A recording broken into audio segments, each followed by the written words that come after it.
Okay friends, నెమ్మదిగా చేతులు రెండు విడదీసి రెండు అరచేతులు కళ్ళపై ఉంచుకోండి.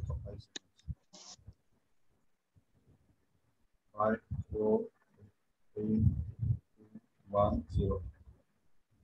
చక్కటి సులభమైన గొప్పదైన శ్వాస మీద ధ్యానాన్ని అందించినటువంటి యువతీయులు బ్రహ్మర్షి పత్రిజీ వారికి ఒక్కసారి ధన్యవాదాలు ఇస్తున్నాం ఫ్రెండ్స్. ఈరోజు ధ్యాన సందేశం ఇవ్వడానికి sir senior most pyramid master, Kadthal pyramid in charge, అలాగే పత్రిజీకి అనుసంధానంగా ఉండే గురువు గారు వారం శివప్రసాద్ గారు వచ్చారు. సార్ నమస్కారం సార్. మీకు నమస్తే. నమస్తే సార్. ఈ సెషన్ టీచర్స్ కోసం నిర్వహించింది సార్. ఈ సెషన్ లో ఉన్న వాళ్ళు ఈ జూమ్ సెషన్ ద్వారానే ధ్యానంలోకి వచ్చారు సార్. ఇప్పటికీ 35 రోజులు పూర్తయ్యాయి సార్. ఈ రోజు 36వ రోజు. 36 రోజులు రీచ్ చేసినటువంటి మీకు నమస్కారం sir. We are welcoming you. Hand over to you sir. మీరు కంటిన్యూ చేయండి. ఎంతమంది ఉన్నారు సెషన్ లో? 19 ఉంటారు సార్. మీతో 20 ఇంతే సార్. 15 నుంచి 20 మెంబర్స్ వస్తారు. ఇంతే వస్తారు. ఓకే అండి.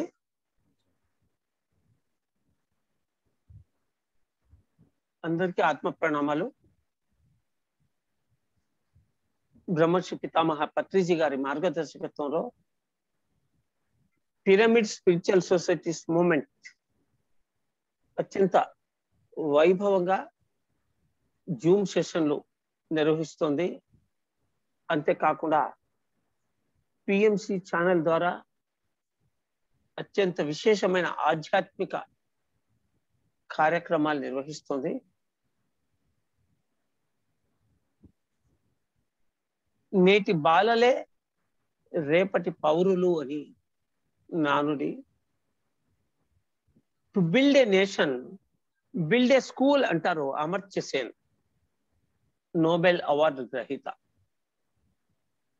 ఒక జాతి నిర్మాణం కావాలి అంటే ఒక అద్భుతమైన విద్యాలయం కావాలి. విద్య 2 రకాలు. అది ఒకటి ఆధ్యాత్మిక విద్య, 2 భౌతిక విద్య. భౌతిక విద్య చిన్నతనం మనం పుట్టినప్పటి నుంచి మరణించే వరకు నేర్చుకుంటూనే ఉంటాం, బోధిస్తూనే ఉంటాం. ఆధ్యాత్మిక విద్య మాత్రం దాని గురించి కొందరికి అర్థమవుతుంది, కొందరే దాన్ని ముందుకు తీసుకెళ్తుంటారు. Pyramid spiritual societies movement founder, వ్యవస్థాపకులు, పరమ గురువు పితామహ పత్రిజీ వారు 1979లోనే బ్రహ్మజ్ఞానాన్ని పొందారు. 1980 నుంచి వారు ఈ ఆత్మ విద్య నుండి ఆధ్యాత్మిక విద్యను టీచ్ చేస్తూ ఉన్నారు. ధ్యానం అంటే ఆరోగ్య వరమని, ధ్యానం ద్వారానే ఆరోగ్యం, ఆత్మజ్ఞానం, ఆనందం చేకూరుతుందని, ధ్యానం జ్ఞానం ఈ రెండింటి ద్వారా మానవ జీవిత వికాసం జరుగుతుందని వారు నిరంతరం బోధిస్తూనే ఉన్నారు. మాలాంటి మాస్టర్స్ వారిని అనుసరిస్తూ ఉన్నారు. ఒక గురువు అంటే ఆ గురువుని గురించి తెలుసుకోవడం అంత చిన్న విషయమే కాదు. ఒక గురువు యొక్క కథను చెప్తాను ఇక్కడ నేను మీకు.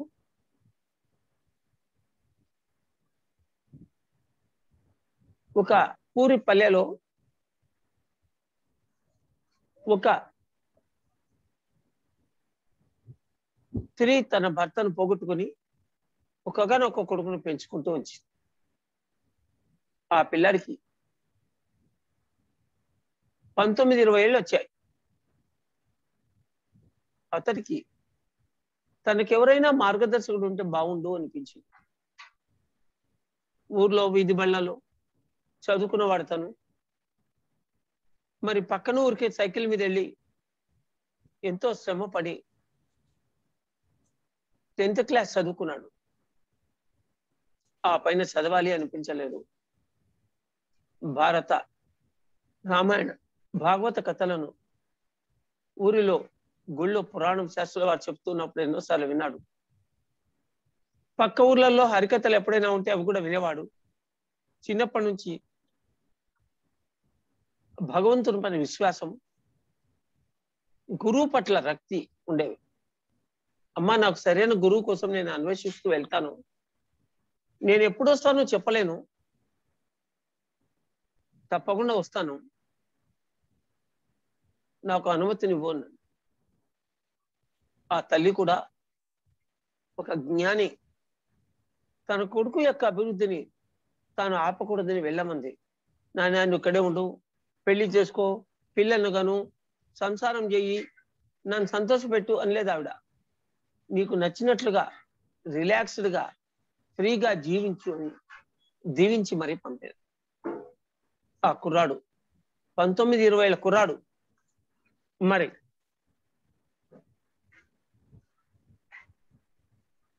ఊరు విడిచి బయలుదేరాడు.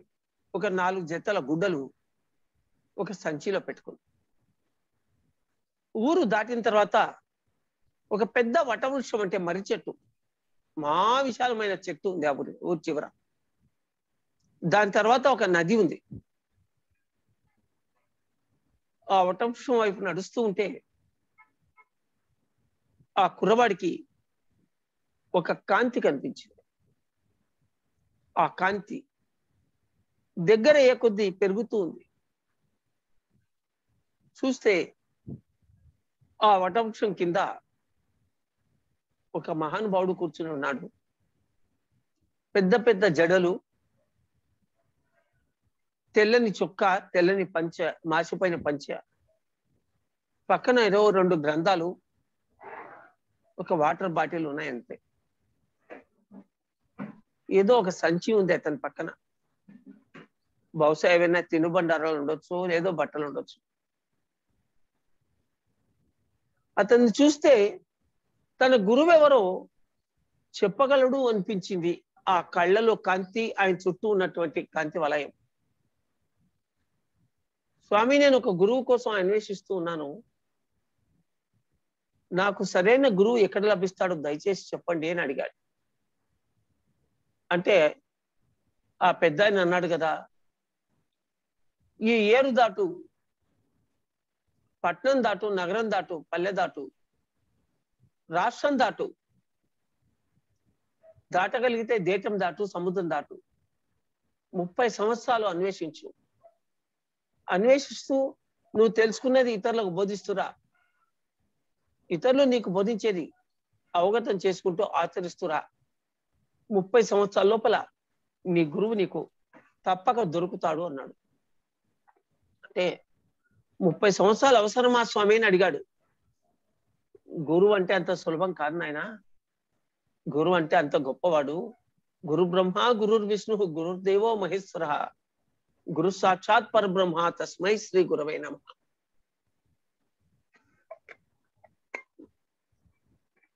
గురువు సృష్టికర్త బ్రహ్మ, గురువు పాలకుడైన విష్ణువు, గురువు సాక్షాత్ మహేశ్వరుడు, లయకారుడు. అట్టి పరబ్రహ్మ స్వరూపుడైన గురువుకు వందనాలు అని అంటూ, ఒక గొప్ప గురువు లభించినంత సులభం కాదు ఆయన, బయలుదేరు. ఆ కుర్రాడు అలా ఏరు దాటాడు, ఊరు దాటాడు, పట్నం దాటాడు, నగరం దాటాడు, రాష్ట్రాలు దాటాడు, శ్రీలంక తదితర ప్రాంతాలకు వెళ్ళే అవకాశం దొరికింది. ఎంతో మంది బౌద్ధ భిక్షువులను కూడా కలిశాడు, మహాగురువులు కలిశాడు, హిమాలయాలు దాటాడు, టిబెట్ దాటాడు, మానస సరోవరం చూశాడు. అలా 29 సంవత్సరాలు పూర్తయింది.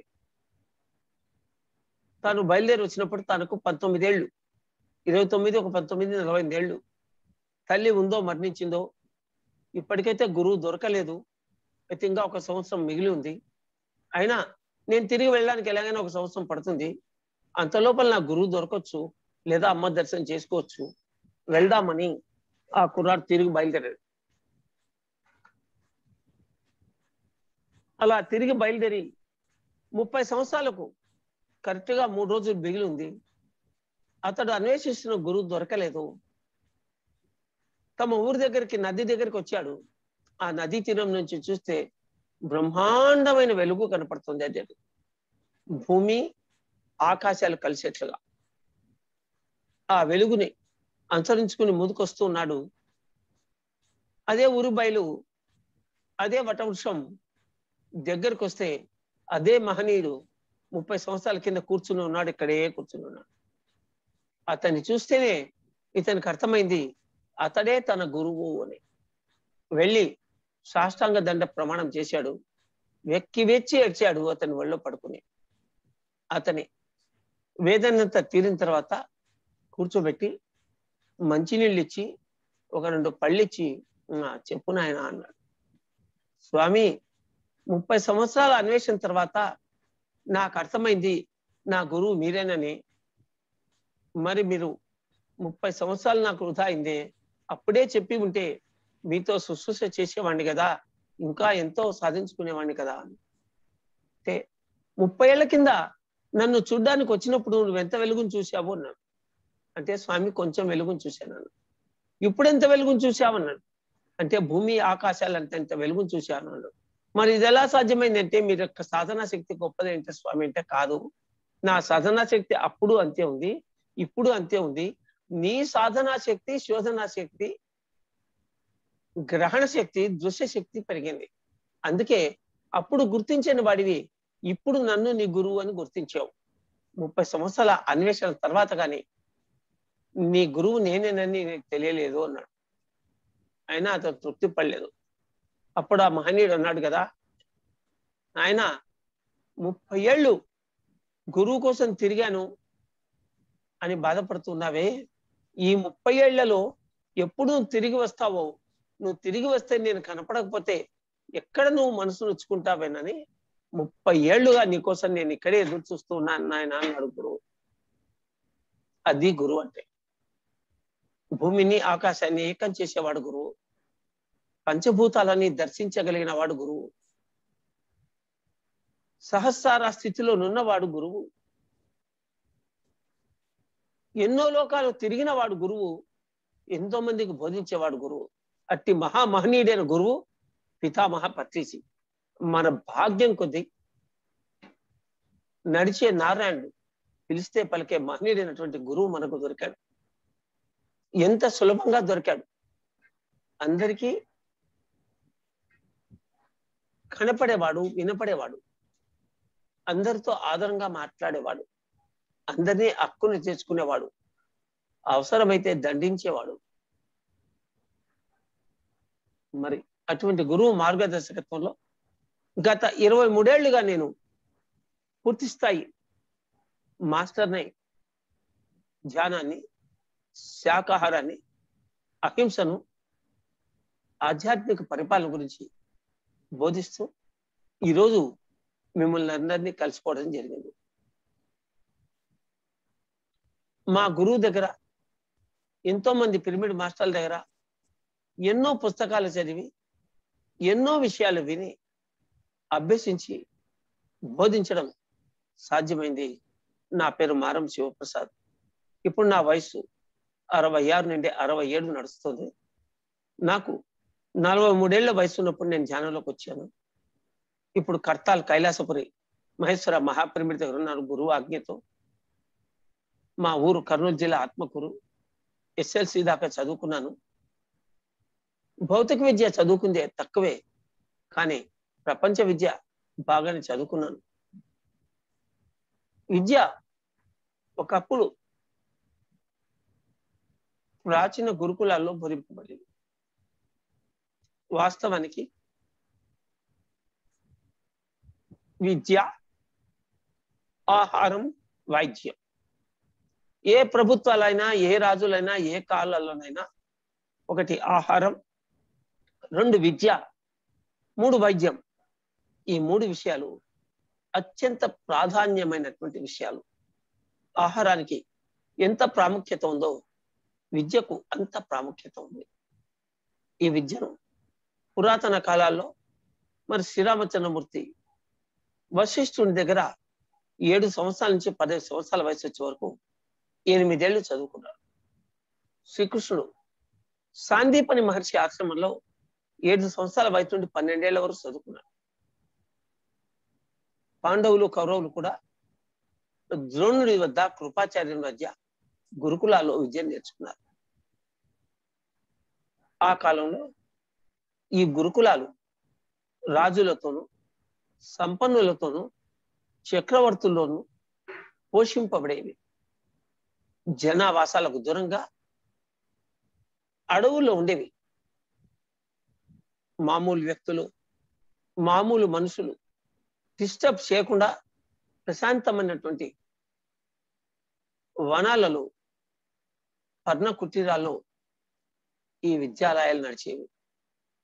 ఆ తర్వాత కాలంలో తక్షశిల లాంటి మహానగరాల్లో చక్రవర్తులు ఏర్పాటు చేసినటువంటి విద్యాలయాలు, కాశీ బెనారస్ విద్యాలయం, తక్షశిల విద్యాలయం, ఇలా విద్యాలయాలని రాజులు స్థాపించి ప్రజలకు ఉచితంగా విద్యను నేర్పేవారు.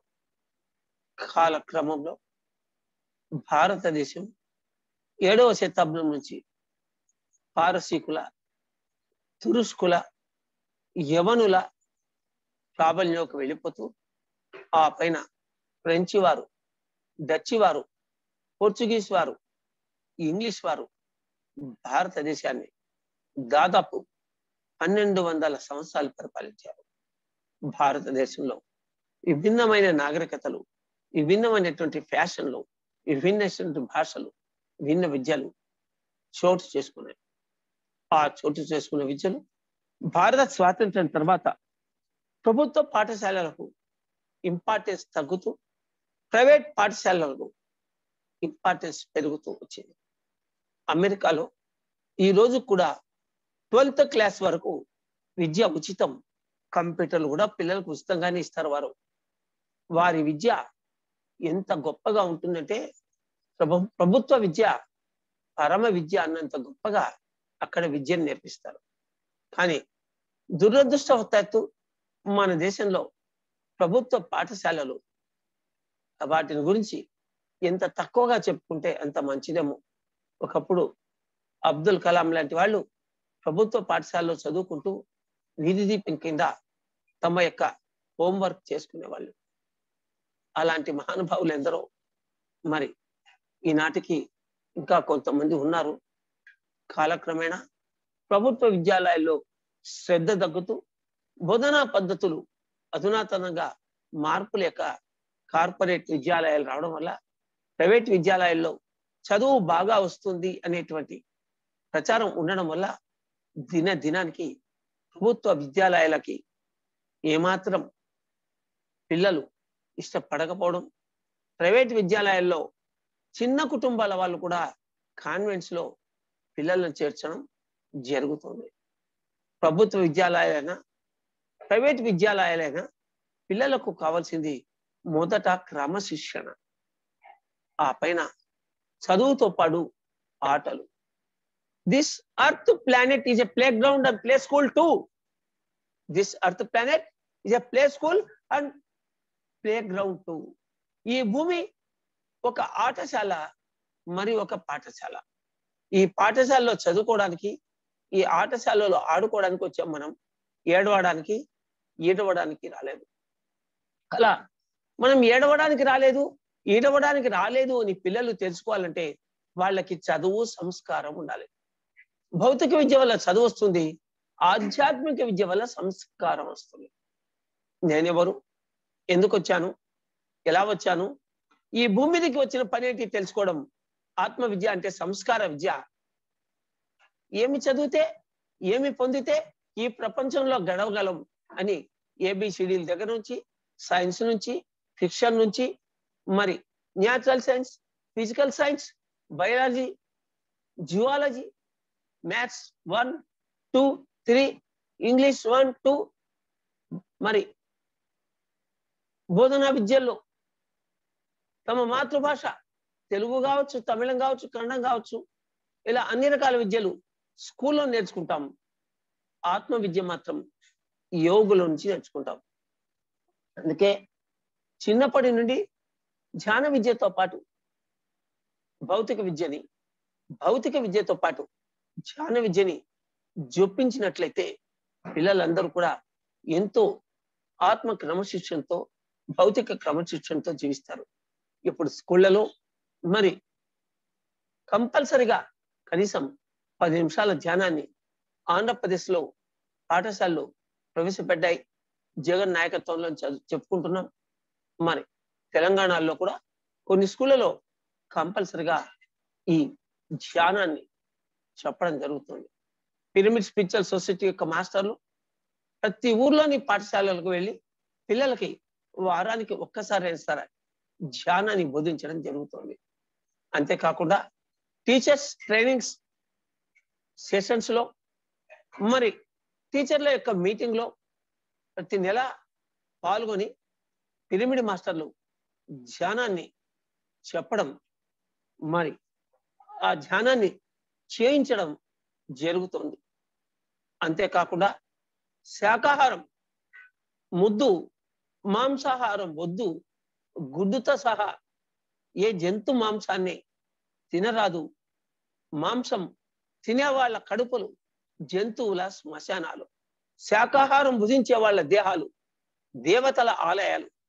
వేమనాచార్యుల వారు చెబుతారు, పక్షి జాతి బట్టి పరగహింసల పెట్టి కుక్షి నిండా కూరుటకును వండి తినేటివాడు వసుధ చందాలుడు విశ్వదాభిరామ వినురవేమ అని. ఆహారం కోసం పశువులని జంతువులని జలచరాలని చంపమని ఆదేశించేవాళ్ళు, చంపేవాళ్ళు, అమ్మేవాళ్ళు, కొనేవాళ్ళు, వండేవాళ్ళు, వడ్డించేవాళ్ళు, తినేవాళ్ళు ఈ 8 మంది చండాల కర్మలో భాగస్వాములే.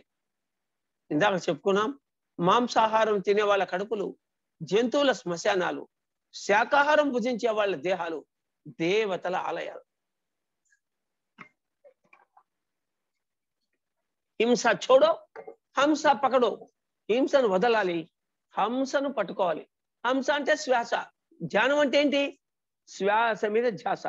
చేతులు కట్టుకున్నాం, కాళ్ళు కట్టుకున్నాం, నోరు కట్టుకున్నాం, కళ్ళు కట్టుకున్నాం, మనస్సును కట్టేశాం. మనస్సు తలుపులు మూసుకుంటే ఆత్మ తలుపులు తెరుచుకుంటాయి. ధ్యానం నిర్విషయం మనః యోగ చిత్త వృత్తి నిరోధ. ధ్యానం అంటే మనసును శూన్యం చేయడం, ఆలోచనలను ఆపివేయడం. శ్వాస మీద ధ్యాస పెట్టినప్పుడు మనసు తలుపులు అంటే ఆలోచనలు మూసుకుంటే ఆత్మ తలుపులు అంటే బ్రహ్మరంధ్రపు వాకిలి తెరుచుకుంటాయి.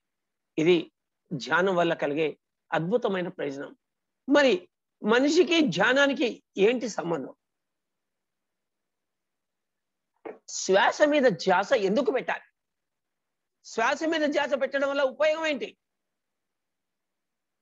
ఏ మంత్రాన్నో గుర్తు చేసుకుంటే పోదా? ఏ రాముడినో కృష్ణునో గుర్తు చేసుకుంటే పోదా? ఏ జీసస్నో అల్లాలో స్మరించుకుంటే పోదా? కాదు.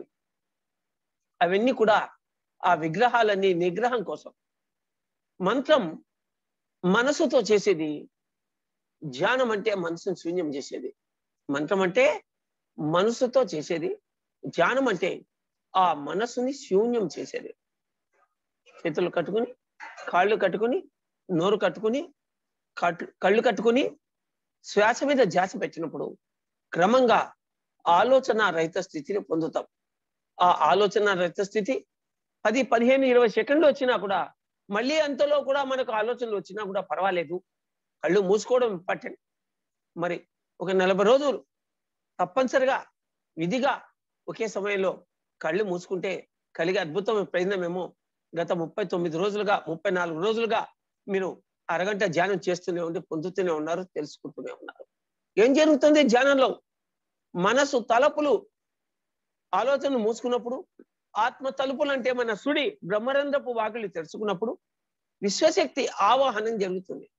ఆ విశ్వశక్తి మన శరీరంలో ప్రవేశించి మన శరీరంలో ఉన్నటువంటి ప్రాణశక్తితో జత కలిసి విశ్వమయ ప్రాణశక్తిగా మారుతుంది.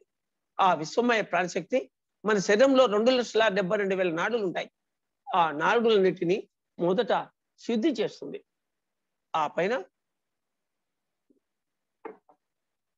మన శరీరంలో మూలాధారంలో 3.5 చుట్టూ చుట్టుకున్నటువంటి కుండల్ని నిద్రలేపి ఆ కుండలతో జత కలిసి మూలాధారంలో స్థిరమై, స్వాధిష్టానంలో విస్తృతమై, మణిపూరకంలో స్థితమై, అనాహతంలో మౌనమై, విశుద్ధంలో శుద్ధి అయి, ఆజ్ఞాచక్రంలో శుద్ధి అయి, సహస్రంలో బుద్ధి అవుతుంది, బుద్ధత్వాన్ని పొందుతుంది. ఇది ధ్యానం వల్ల కలిగే లాభం. ధ్యానం ఆరోగ్యవరం. ధ్యానం ద్వారానే ఆరోగ్యం, ధ్యానం ద్వారానే ఆత్మజ్ఞానం, ధ్యానం ద్వారానే ఆనందం. ధ్యానంతో కూడిన జీవితం, ఆ జీవితం యోగ జీవితం, ఆ పైన భోగ జీవితం. ధ్యానము మరి యోగము మరి భోగము మహాయోగము. యోగము లేని భోగము రోగము. అందుకే ఎన్ని వందల లక్షల కోట్ల ఆస్తి ఉన్నా మరణించేటప్పుడు ఎవడు నీ డబ్బు తీసుకుని నిన్ను బ్రతికించలేడు. నిన్ను బ్రతికించేది నీ శ్వాసలు మాత్రమే.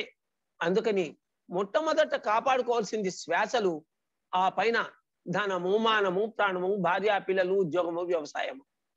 కనుక మీరందరూ ఉపాధ్యాయులు, మరి ప్రైవేట్ ఉపాధ్యాయులు, ప్రభుత్వ ఉపాధ్యాయులు, మీరందరూ మీ ఇంటి దగ్గర వేకుజామున లేచి ఒక అరగంట ధ్యానం చేయండి. 5:30 నుంచి 6 గంటల పాటు, అరగంట పాటు ధ్యానం చేయండి. ముందు ధ్యానం, తర్వాత స్నానం. లాహిరి మహాశైలు మహావతార్ బాబాజీ శిష్యులు, మొదటి శిష్యులు చెప్తారు, ముందు ధ్యానం చేసి తర్వాత స్నానం చేయండి అని. ఎందుకంటే ధ్యానానికి శారీరక శుభ్రతతో పని లేదు, అది మనసుకు సంబంధించింది. మీరు మీ యొక్క దినచర్యని ధ్యానంతో ప్రారంభించి, ఆ పైన స్నానం చేసి, టిఫిన్ చేసి, ఆహారాన్ని క్యారియర్ కట్టుకుని స్కూల్కి వెళ్తారు. స్కూల్కి వెళ్తే ఒక 10 నిమిషాలు ప్రేయర్లో మొదట పిల్లలతో ధ్యానం చేయించండి. యోగస్థ కురు కర్మాణి, యోగ కర్మసు కౌశలం, కర్మణ్యేవాధికారస్తే మా ఫలేషు కదాచన, జ్ఞానాగ్ని దగ్ధ కర్మాణం తస్మాత్ యోగి భవార్జున. వివిధ సందర్భాల్లో శ్రీకృష్ణ భగవానుడు భగవద్గీతలో చెప్పిన మహాసూక్తులు. యోగస్థ కురు కర్మాణి, యోగము అంటే శరీరము, మనస్సు, మనసు బుద్ధి, బుద్ధి ఆత్మ కలయిక, దీన్ని యోగం అంటారు. యోగస్థ కురు కర్మాణి, ధ్యానము చేసి కర్మలోనంటే నీ పనులను చెయ్యి, నీ డే టు డే యాక్టివిటీని వదిలిపెట్టు. యోగ కర్మసు కౌశలం, ధ్యానం వల్ల నువ్వు చేసే పనుల్లో, కర్మలు అంటే డే టు డే యాక్టివిటీస్ పనులు, నీ పనుల్లో నీకు విశేషమైన నైపుణ్యం లభిస్తుంది. యోగ కర్మ సుకౌశలం, నువ్వు చేసే పనుల్లో ధ్యానం చేస్తే ఆ పనుల్లో నీకు విశేషమైన నైపుణ్యం లభిస్తుంది. కర్మణ్యేవాధికారస్తే మా ఫలేషు కదాచన, పని చేయడం నీ వంతు, ఫలితం పరమాత్ముడిది. నువ్వు ఫలితం కోసం ఎదురు చూడొద్దు. చక్కగా చదువుకుంటే పరీక్షలో పాస్ అవుతావు, చక్కగా ఉద్యోగం చేస్తే నెల తిరిగేసరికి జీతం వస్తుంది, చక్కగా నీ పనులు నువ్వు చూసుకుంటే నీ జీవితాన్ని యోగ జీవితంగా మార్చుకుంటావు. కర్మణ్యేవాధికారస్తే మా ఫలేషు కదాచన, జ్ఞాన అగ్ని దగ్ధ కర్మాణ, జ్ఞానము అనే అగ్నితో ఎటువంటి కర్మలైనా దగ్ధం చేయవచ్చు. తస్మాత్ యోగి భవార్జున, అందుకే ఓ అర్జున యోగిక అంటారు. నేర్చుకునే వారందరూ అర్జునుడు, బోధించే వారందరూ శ్రీకృష్ణుడు. కనుక మీరు మీ ఇంటి దగ్గర ధ్యానం చేసి స్కూల్కి వెళ్ళండి. పిల్లలతో ప్రేయర్లో ఒక 10 నిమిషాలు ధ్యానం చేయించండి. ఒక 40 రోజులు చూడండి. 40 రోజుల కింద పిల్లలు ఎలా ఉన్నారు, 40 రోజుల తర్వాత పిల్లలు ఎలా ఉన్నారు, వారిలో జ్ఞాపక శక్తి ఎంత పెరిగింది, గ్రహణ శక్తి, గ్రహించే శక్తి ఎంత పెరిగింది, 40 రోజుల కింద ధ్యానం చేసిన పిల్లలందరూ ఎన్ని మార్కులు తెచ్చుకున్నారు, ఇప్పుడు ఎన్ని మార్కులు తెచ్చుకున్నారు, వాళ్ళలో బుద్ధి వికాసం అప్పుడు ఎంతుంది, ఇప్పుడు ఎంతుంది చూడండి. మిత్రులారా, ఉపాధ్యాయులారా, జీవితం ఆరోగ్యవరం, జీవితం విద్యావరం, జీవితం ఆనందవరం. కాళీదేవి యొక్క ఆశీర్వాదంతో నిరంతర ధ్యానయోగినటువంటి రామకృష్ణ పండితుల వారు, తెనాలి రామకృష్ణుల వారు తమ జీవిత కాలం అంతా శ్రీకృష్ణదేవరాయల అష్టదిగ్గజాల ఆస్థాన విద్వాంసుడుగా ఉంటూ ఎన్నో చిక్కు సమస్యల నుంచి శ్రీకృష్ణదేవరాయలను బయటపడేసిన వారు. అలాగే మహాకవి కాళిదాసు భోజని ఆస్థానంలో ఉండి నిరంతర ధ్యానయోగినటువంటి ఆ కాళిదాసు భోజన ఆస్థానంలో ఉండి ఎంతగానో కీర్తి గరించిన వాడు. ఆ భోజన ఆస్థానంలో ఉండేటువంటి భవభూతి అనేటువంటి ఒక విద్వాంసుడికి ఈ కాళిదాసుకు ఒకరోజు పంతం వచ్చిందట. నేను గొప్ప అంటే నేను గొప్ప అని. అప్పుడు మన ఇద్దరం పాండిత్య పటిమ ఎవరిది గొప్పదో చెప్పుతూ ఉంటాం. మనకు మధ్యవర్తి సరస్వతి దేవి ఎవరు గొప్ప ఆమె చెప్తుంది అన్నట్ట కాళిదాసు. సరేనని భోజ మహారాజు ఆస్థానంలో నిండు పేరోగలంలో వేలాది మంది జర కూర్చుని వారు తమ యొక్క కవితా పాండిత్య పటిమని పోటీలో ప్రారంభించారు. 2-3 గంటలు గడిచాయి. వాదోపవాదాలన్నీ ముగిశాయి. అప్పుడు కాళిదాసు సరస్వతి దేవిని అడిగాట, మరి నేను గొప్పవాడినా భవభూతి గొప్పవాడివా చెప్పు అన్నాడట. అప్పుడు ఆ సరస్వతి దేవి ఎందుట భవభూతి గొప్పవాడు అందుట. కోహం రండే, ఎందుకే రండా అని తిట్టాడట సరస్వతి దేవిని కాళిదాసు. అంటే త్వమేవాహం అందిట సరస్వతి దేవి. మామూలు వ్యక్తులకు నీకు గొప్ప, వాడు గొప్ప, వీడి గొప్ప అనే పేటీలు ఉంటాయి. నువ్వు నేను ఒకటే అందిట సరస్వతి దేవి. నువ్వు నేను ఒకటైనప్పుడు, దేవదత్తమైన విద్య నీ దగ్గర ఉన్నప్పుడు ఈ మామూలు వ్యక్తితో నీకెందుకయ్యా పోటీ అందిట. అంతటి గొప్ప దేవతలను కూడా మరి ప్రత్యక్షం చేసుకున్నటువంటి మహానుభావులు ఎలా ప్రత్యక్షం చేసుకున్నారు? ధ్యానంతో. తెనాలి రామకృష్ణుడు కాళికాదేవిని ప్రత్యక్షం చేసుకున్నా, కాళిదాసు సరస్వతి దేవిని ప్రత్యక్షం చేసుకున్నా అదే. పోతన మహాకవి, ఆయన భాగవతాన్ని తిరిగించాడు. అతని బావమర్ది శ్రీనాథుడు శృంగార నైషధం అనే పుస్తకం రాశాడు. ఆయన రెడ్డిదారులకు దాన్ని అంకితం చేశాడు. ఒక గ్రామాన్ని ఇచ్చారు వారు. ఆ రెడ్డిరాజు స్వయంగా ఆ పోతనామాత్యుని కాలికి గండె పెరండం అంటే బంగారు కంకణం తొలగేట. ఆ పైన భాగవతాన్ని శ్రీరామచంద్రమూర్తి ఆజ్ఞ పైన తెనిగించడానికి మొదలు పెట్టినటువంటి పోతన ఆ రెడ్డిరాజు ఎన్ని ప్రలోభాలు పెట్టినా లొంగలేదు. ఎన్ని సన్మానాలు చేస్తానన్నా పట్టించుకోలేదు. 10 గ్రామాలు రాసిస్తానన్నా కూడా వినలేదు. శ్రీనాథుడు వచ్చాడు, బలవంతం చేశాడు, వినలేదు పోతన. ఆ రోజు రాత్రి కలలో సరస్వతీదేవి కనపడి, నాయన నువ్వు ప్రలోభాలకు లొంగిపోయి ఈ భాగవతాన్ని ఆ రాజుకు అంకితం ఇస్తావా అంటే దిగ్గున లేచి కూర్చున్నాడు పోతన. అమ్మా నేను రాజువాడిని కాదు, రాముడి వాడిని అన్నట్ట. కాటుక కంటి నీరు కనుచట్టు భయంబడ అని ఒక పద్యం రాశాడు ఆయన. ఆ సరస్వతీదేవి రోధించి బాధపడితే ఆమె కాటుక కంటి నుంచి నీళ్లు రాలేట. అంటే సరస్వతీదేవిని ప్రత్యక్షం చేసుకున్నటువంటి మహానుభావుడు పోతన. ఇది ఎలా సాధ్యమైంది ఏంటంట? ధ్యానం వలన. మరి మీ ఉపాధ్యాయులలో ఎంతో మంది కవులు ఉంటారు, ఎంతో మంది పండితులు ఉంటారు, ఎంతో మంది సారస్వతులు ఉంటారు. పండితుడు అంటే జ్ఞానంలో పండిపోయిన వాడిని పండితుడు అంటారు. కవిత్వం చెప్పేవాడిని కవి అంటారు.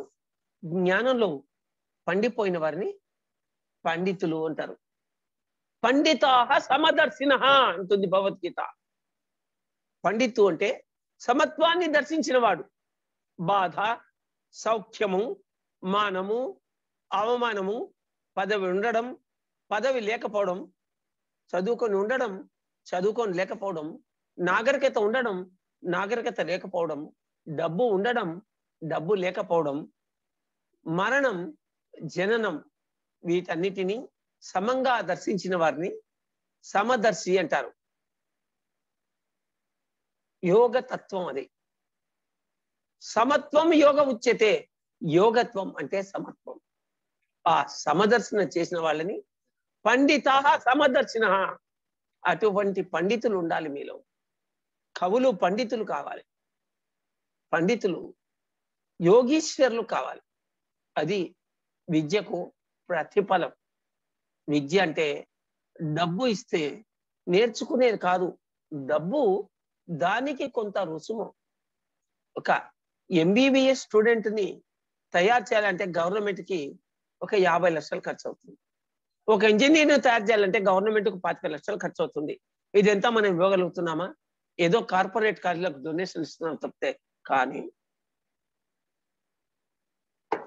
మనము ఇచ్చేటువంటి విద్యా రుసుము స్వల్పం, అల్పం. మనము పొందే విద్య అనల్పం, అనంతం. వరాహమిహిరుడు అనేటువంటి ఖగోళ శాస్త్రజ్ఞుడు ఏ సమయానికి సూర్యుడు ఏ రాశిలో ఎన్ని గంటలకు ఎప్పుడు ఉంటాడు చెప్పగలిగాడు. మరి మోక్షగుండం విశ్వేశ్వరయ్య అనే గొప్ప వైజ్ఞానికుడు, ఇంజనీరు, సైంటిస్టు, మైసూరు మహారాజా ఆస్థానంలో సాంకేతిక శాఖ మంత్రి, గొప్ప ఇంజనీరు, కావేరి డ్యామును కట్టినవాడు. ఆ మహానుభావుడు ఒకసారి రైల్లో ప్రయాణిస్తూ ఉంటే రైలును ఆపమని చైన్ లాగాడట. ఎందుకు అని గార్డు వచ్చి అడిగినప్పుడు, రండి నా వెంట అని 2 కిలోమీటర్లు నడిపించిన తర్వాత 2 కిలోమీటర్ల తర్వాత పట్టా విరిగి ఉందిట. ఆ పట్టా విరిగిన రైలు కనుక ప్రయాణించింటే ఆ రైలు ప్రమాదానికి లోనై ఎంతో మంది మరణించేవారు. మరి ఎంత గొప్పవారు, చదువుకున్నవారు మన దేశంలో ఉన్నారు. చూడండి, అబ్దుల్ కలాం మరి ఈ దేశానికే తలమానికమైన వాడు.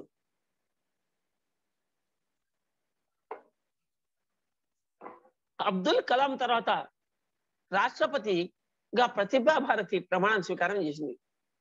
ప్రతిభా భారతి గారికి రాష్ట్రపతి పదవికి, ప్రతిభా భారతి గారికి రాష్ట్రపతి పదవి అలంకారం, అబ్దుల్ కలాం రాష్ట్రపతి పదవికి అలంకారం. ఇద్దరు రాష్ట్రపతులే. ఒకరికి పదవి అలంకారం, ఒకరు పదవికి అలంకారం. అది విద్య. అటువంటి విద్య ప్రహ్లాదుడు చండామార్కులు అనేటువంటి గురువుల వద్ద విద్యను అభ్యసిస్తూ ఉంటాడు. 7 సంవత్సరాల వయసులో అతడు మరి విద్యాభ్యాసానికి ఆ చండామార్కుల గురుకులానికి వెళ్తాడు. 11 సంవత్సరాల వయసులో ఇంటికి పిలిపిస్తారు ఒకసారి తల్లి చూడాలంటే. అప్పుడు ఆ చండామార్కులు పిలుచుకుని వస్తారు ప్రహ్లాదుని. ఏమి చదువుకున్నావో చెప్పవయ్యా అని అడుగుతాడు హిరణ్యకశిపుడు ప్రహ్లాదుడిని. చదువులలోకెల్లా గొప్ప చదువు చదివితి తండ్రి, చదువులలోకెల్లా గొప్ప చదువు చదివితి తండ్రి. ఏమిటా చదువు? ఆత్మ విద్య చదువుకున్నానంటాడు ఆయన, నారాయణ విద్య చదువుకున్నానంటాడు. చదువులలోకెల్లా గొప్ప చదువు చదివితి తండ్రి. What is the education? Spiritual science, ఆధ్యాత్మిక విద్య. కనుక భౌతిక విద్యతో పాటు ఆధ్యాత్మిక విద్యను మనం నేర్చుకుని మన పిల్లలకు చెబుతూ, మన స్కూళ్ళలో చదువుకుంటున్నటువంటి, కాలేజీల్లో చదువుకుంటున్నటువంటి విద్యార్థులకు భౌతిక విద్యతో పాటు ఈ ఆత్మ విద్యను బోధించినట్లయితే మన జీవితాలు ధన్యం అవుతాయి. ధన్యోస్మి.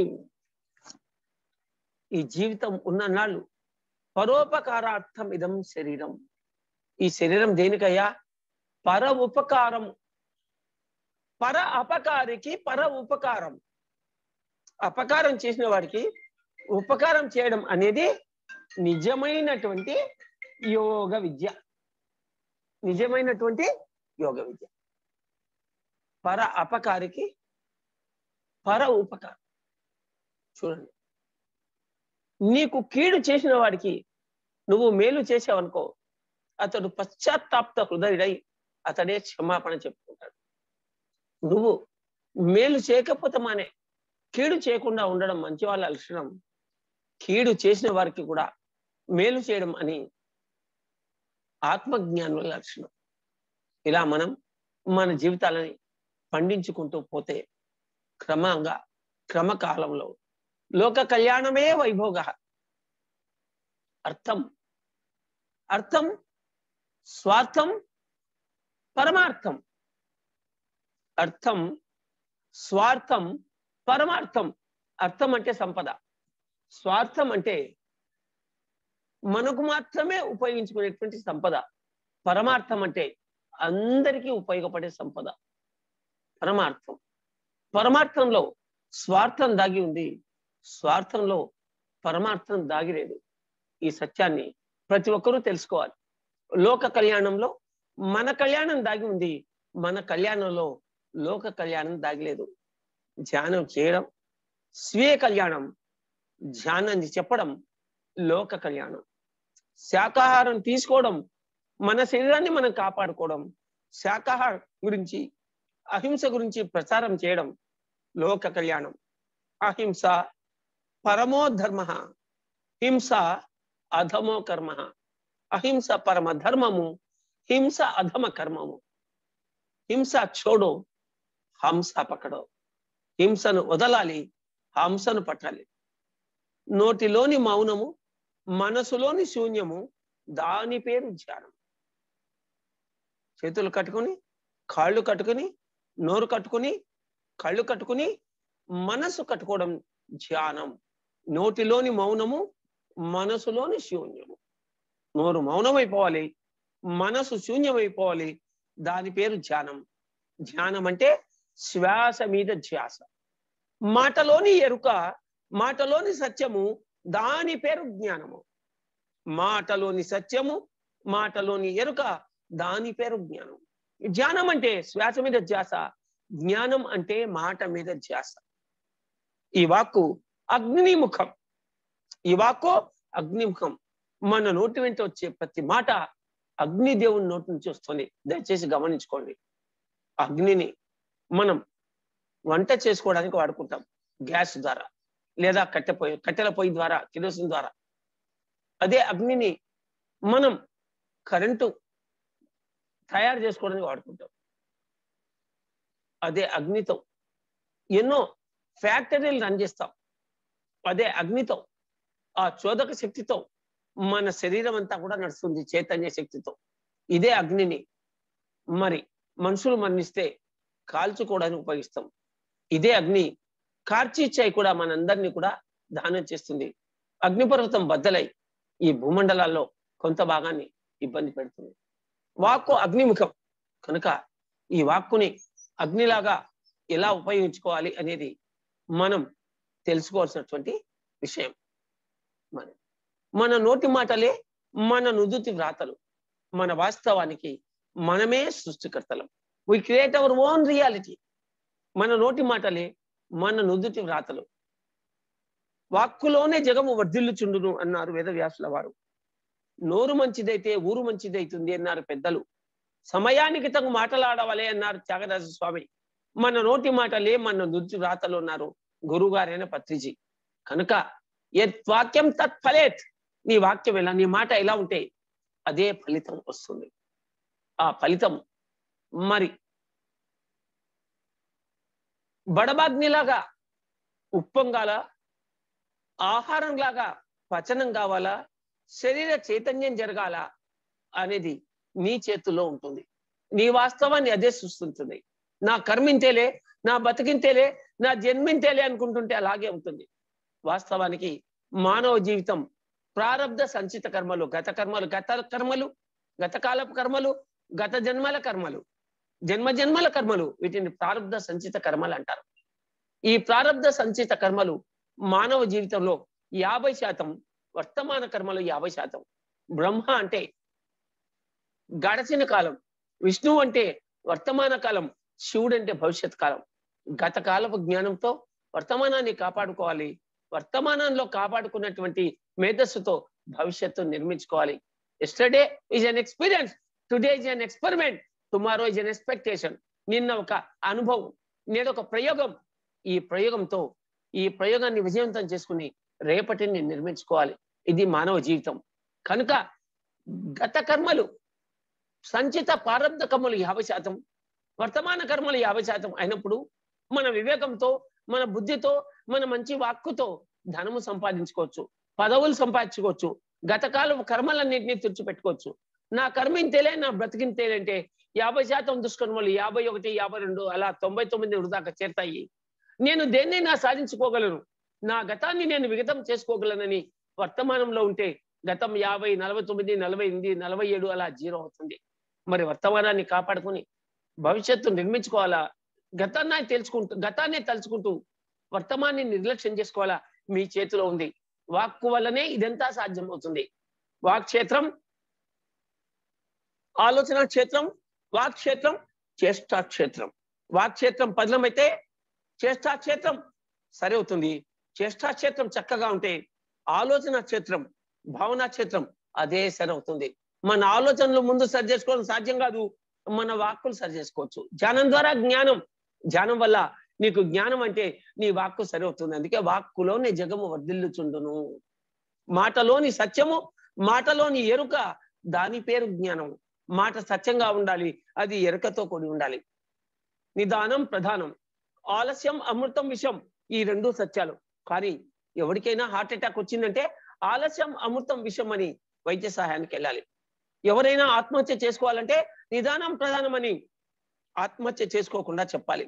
ఆత్మహత్య చేసుకోవాలి అని అనుకున్నప్పుడు ఆలస్యం అమృతం విషమని, గుండె జబ్బు వచ్చినప్పుడు నిదానం ప్రధానమని మనం ఈ సత్యాన్ని ఎరకలేకుండా ఉంటే జీవితాలు అస్తవ్యస్తం అవుతాయి.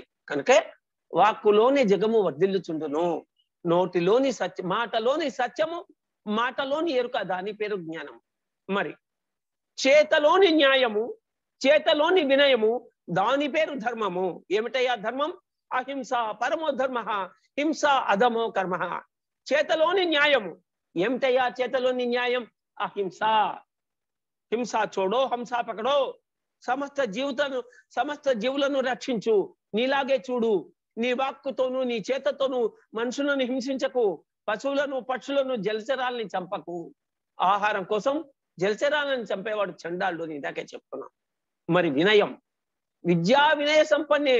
ఎంత విద్య ఉన్నా, ఎంత సంపన్న ఉన్నా వినయం ఉంటేనే రాణిస్తుంది. కనుక చేతలోని న్యాయము, చేతలోని వినయము, దాని పేరు ధర్మము. ఏమిటయ్యా ధ్యానం? ధ్యానం అంటే శ్వాస మీద ధ్యాస, జ్ఞానం అంటే మాట మీద ధ్యాస, ధర్మం అంటే అహింస వినయం. ఆత్మలోని శాంతము, ఆత్మలోని అభయము, దాని పేరు మోక్షము. ఆత్మలోని శాంతము, ఆత్మలోని అభయము, దాని పేరు మోక్షము. శాంతి ఎలా వస్తుంది? శాంతి కష్టము, సుఖము, మానము, అవమానము, బాధ, సౌఖ్యము, దుఃఖము, సంతోషము, పదవి ఉండడం, పదవి లేకపోవడం, జననం, మరణం, హీనం, ఉన్నతం అన్ని సమత్వం పొందినప్పుడు శాంతి కలుగుతుంది. ఆ శాంతి కలిగినప్పుడు భయము తొలుగుతుంది. అభయం, నాకు నా గురువు అభయం ఇచ్చాడు, నా కల్లో గడప గణపతి అభయం ఇచ్చాడు, చంద్రుడు నన్ను చల్లగా చూస్తాడు, ఇదంతా అభయం. ఈ కరోనా కాలంలో ధ్యానం అభయం. ఉభయం, ఆహారం అందరికీ ఉంటుంది, అభయం తెలియాలి. కరోనా కాలంలో నా రోగ నిరోధక శక్తిని నేను పెంచుకోగలను, నా యొక్క ఆత్మశక్తితో నేను జీవించగలను. ఎవడైతే ఆత్మశక్తితో ఉంటాడో, ఎవడైతే తన పట్ల తనతో విశ్వాసంతో ఉంటాడో, ఎవడైతే ధ్యానం చేస్తాడో, ఎవడైతే శాకాహారం తీసుకుంటాడో, ఎవడైతే తన శ్వాసలను తను కాపాడుకుంటాడో వారిని కరోనా స్పృశించదు, పక్కకు వెళ్ళిపోతుంది. మృత్యుదేవత శ్వాసలు పూర్తి కాకపోతే మన దగ్గరికి రాదండి, గుర్తుపెట్టుకోండి. ధర్మదేవత, మరణం అంటే భయం ఉన్నవాడికి ఆయన యమధర్మ రాదు, మరణం అంటే భయం లేని వాడికి ఆయన ధర్మదేవత. కనుక ఆత్మలోని శాంతము, ఆత్మలోని అభయము, దాని పేరు మోక్షము. శాంతి పూర్ణమైనప్పుడు, అభయ స్థితిని మనం పొందినప్పుడు దానిని మోక్షం అంటారు. ఇచ్ఛాశక్తి, జ్ఞానశక్తి, క్రియాశక్తి అన్ని ఒక్క త్రాటితో నడుస్తూ ఉంటారు వాళ్ళు. ఇచ్ఛాశక్తి అంటే ఆలోచన శక్తి, క్రియాశక్తి పనిచేసే శక్తి, జ్ఞానశక్తి అంటే వాక్కు. త్రికరణ శుద్ధి అంటారు దీన్ని. ఏమైతే ఆలోచిస్తామో దాన్నే మాట్లాడడం, ఏమైతే మాట్లాడతామో దాన్నే ఆచరించడం. ఇచ్ఛాశక్తి, జ్ఞానశక్తి, క్రియాశక్తి, త్రికరణ శుద్ధి, ఆలోచన, వాక్కు, ఆచరణ. ఇదంతా కూడా ఒక ఆధ్యాత్మిక పరిభాష. ఈ ఆధ్యాత్మిక పరిభాష అంటే ఇది ఒక బ్రహ్మ విద్య. బ్రహ్మమనంగా తాను పరదేశమున లేదు, బ్రహ్మమనంగా తానులోనే వెలిసిండు. నీ లోపల ఉన్నది బ్రహ్మమే, ఈ పుస్తకం బ్రహ్మమే, ఈ వాక్కు బ్రహ్మమే, ఈ క్లాసు బ్రహ్మమే, వినేవాళ్ళు బ్రహ్మమే, పుట్టేది బ్రహ్మమే, మరణించేది బ్రహ్మమే, సమస్త చరాచర వస్తు ప్రపంచమంతా బ్రహ్మమే అని తెలుసుకున్నవాడే బ్రహ్మ జ్ఞాని. ఈ బ్రహ్మ జ్ఞానం పొందడం కష్టమే, అయితే అసాధ్యం కాదు, అసాధ్యం కాదు. మా గురువు నన్ను బ్రాహ్మణ రత్న అనే బిరుదుతో గౌరవించారు. మరి బ్రాహ్మణ రత్న అంటే నేను పుట్టుకతో వైశ్య కులంలో పుట్టాను, కానీ బ్రాహ్మణ రత్న బ్రాహ్మణుల్లో బ్రహ్మజ్ఞానంలో రత్నం లాంటి వాడు అని దానికి అర్థం. మరి అటువంటి బిరుదు ఆయన ఎందుకు ఇచ్చాడు ఆలోచించండి. కనుక ఇవన్నీ కూడా కులముతో గుణాలు పెరగవు. తృప్తి లేనివాడు శూద్రుడు, తృప్తి కలిగిన వాడు వైశ్యుడు, భయము తొలగిన వాడు క్షత్రియుడు, బ్రహ్మజ్ఞానము కలిగిన వాడు బ్రాహ్మణుడు. గుణము చేత కులము చేత కాదు. గుణము చేత తృప్తి లేనివాడు ఎవరైనా సరే అతడు శూద్రుడు, గుణము చేత తృప్తి కలిగిన వాడు ఎవరైనా సరే అతడు వైశ్యుడు, గుణము చేత భయము లేనివాడు భయము తొలగిన వాడు ఎవరైనా సరే అతడు క్షత్రియుడు, గుణము చేత బ్రహ్మజ్ఞాని అయిన వాడు ఎవరైనా సరే బ్రాహ్మణుడు. దయచేసి బాగా ఆలోచించి అర్థం చేసుకోండి. గుణము చేత కులము చేత బ్రహ్మ మునిమన్వడు రావణుడు, రావణ బ్రహ్మ, కానీ అతడు తమో రజో గుణాలతో ఉండడం వల్ల అతనిని రావణ అసురుడు అన్నారు, అంటే రాక్షసుడు, రావణ రాక్షసుడు. మరి గుణము చేత బ్రాహ్మణ లక్షణాలు బ్రహ్మజ్ఞానాన్ని సంపాదించుకున్నాడు కనుకనే ఆయనను రాజారాముడు, రఘురాముడు, సీతారాముడు, కౌసల్యరాముడు, దశరథరాముడు, ప్రజారాముడు ఉన్నారు. ఎలా సాధ్యమవుతుంది? ఇదంతా గుణాధిక్యత చేత. కనుక తమో గుణంతో ఉండేవాడు మాంసం తింటూ ఉంటాడు, మాంసాన్ని పంచుతూ ఉంటాడు, పనికిమాల చెత్త మాటలన్నీ మాట్లాడుతూ ఉంటాడు. రజోగుణంతో ఉండేవాడు అహంకారంతో విర్రవీగుతూ ఉంటాడు. సత్వగుణంతో ఉండేవాడు ధ్యానం చేస్తూ ఉంటాడు, ధ్యానాన్ని బోధిస్తూ ఉండేవాడు. మరి శుద్ధ సాత్వికంలో ఉండేవాడు నిర్గుణత్వానికి దారితీస్తూ ఒక పిరమిడ్ మాస్టర్లా ఉంటాడు. కనుక మీరందరూ కూడా మీ జీవితాల్లో ఈ అద్భుతమైన చేతనత్వమైనటువంటి ధ్యానాన్ని ప్రతిపాదించుకుని ధ్యానం చేస్తూ ధ్యానం బోధిస్తూ ధ్యాన యోగులై నివసించినప్పుడు ఇంతకంటే గొప్ప మార్గం కానీ ఇంతకంటే గొప్ప యోగం కానీ లేదు అని తెలుసుకొని మీ జీవితాలను పండించుకోండి. ధ్యానం ఒక్కటే రాజమార్గము, ధ్యానం ఒక్కటే రాజయోగము. ధ్యానం చేసేవారే దేవతలు. బుద్ధి ఉన్న ప్రతివాడు బుద్ధుడే. అరగంట ధ్యానం, అరచేతిలో వైకుంఠం. ధ్యానం అంటే కాఫీ తాగినంత సులభం. పిరమిడ్ మాస్టర్లందరూ దేశ దేశాన, నగరాన, పట్టణాల్లో, పల్లెల్లో, కొండల్లో, కోనల్లో, ఆటవి గూడాల్లో, నక్సలైట్ల మధ్యన, టెర్రరిస్టుల మధ్యన ధ్యానాన్ని బోధించడానికి సంసిద్ధులైన వారు, మరణ భయం లేనివారు. లేదు మరణం, ఆత్మకు మరణమే లేదు. నైనం చిందంతి శస్త్రాణి నైనం దహతి పావకః నైవం క్లేదయంత్యాపో నోషయతి మారుతః. ఆత్మను అస్త్రశస్త్రములు బాధింపలేవు, అగ్ని దహింపజాలదు, నీరు ముంచివేయజాలదు, గాలి నెట్టివేయజాలదు. ఆత్మ అవినాశి. అహమాత్మా గుడాకేశ సర్వభూతాశయ స్థితః అహమాదిత్య మధ్యం చ భూతానాం అంతయవచ. అయ్యా అర్జున, నిద్రను జయించిన వాడా గుడాకేశ, నేను ఆత్మను, సర్వభూతాల్లో నివసించేవాడిని నేనే, ఆది మధ్యం అంతం నేనే. ఆత్మ అట్టిది, నీలో ఉంది, నాలో ఉంది, అంతా ఒకటే. అందుకే ఈ దేహమే దేవాలయము, ఈ మనసే మందిరము. ఈ దేహం అనే దేవాలయంలో భగవంతుడు నివసిస్తున్నాడు. ఆ భగవంతుడు అనేటువంటి ఈ పొట్టలో, ఈ దేహంలో మాంసాహారాన్ని ఉంచరాదు. మాంసాహారం ఉండే జంతువుల శ్మశానం కాదు మన పొట్ట. శాకాహారం, దేవతల ఆహారాన్ని తీసుకోవాలి.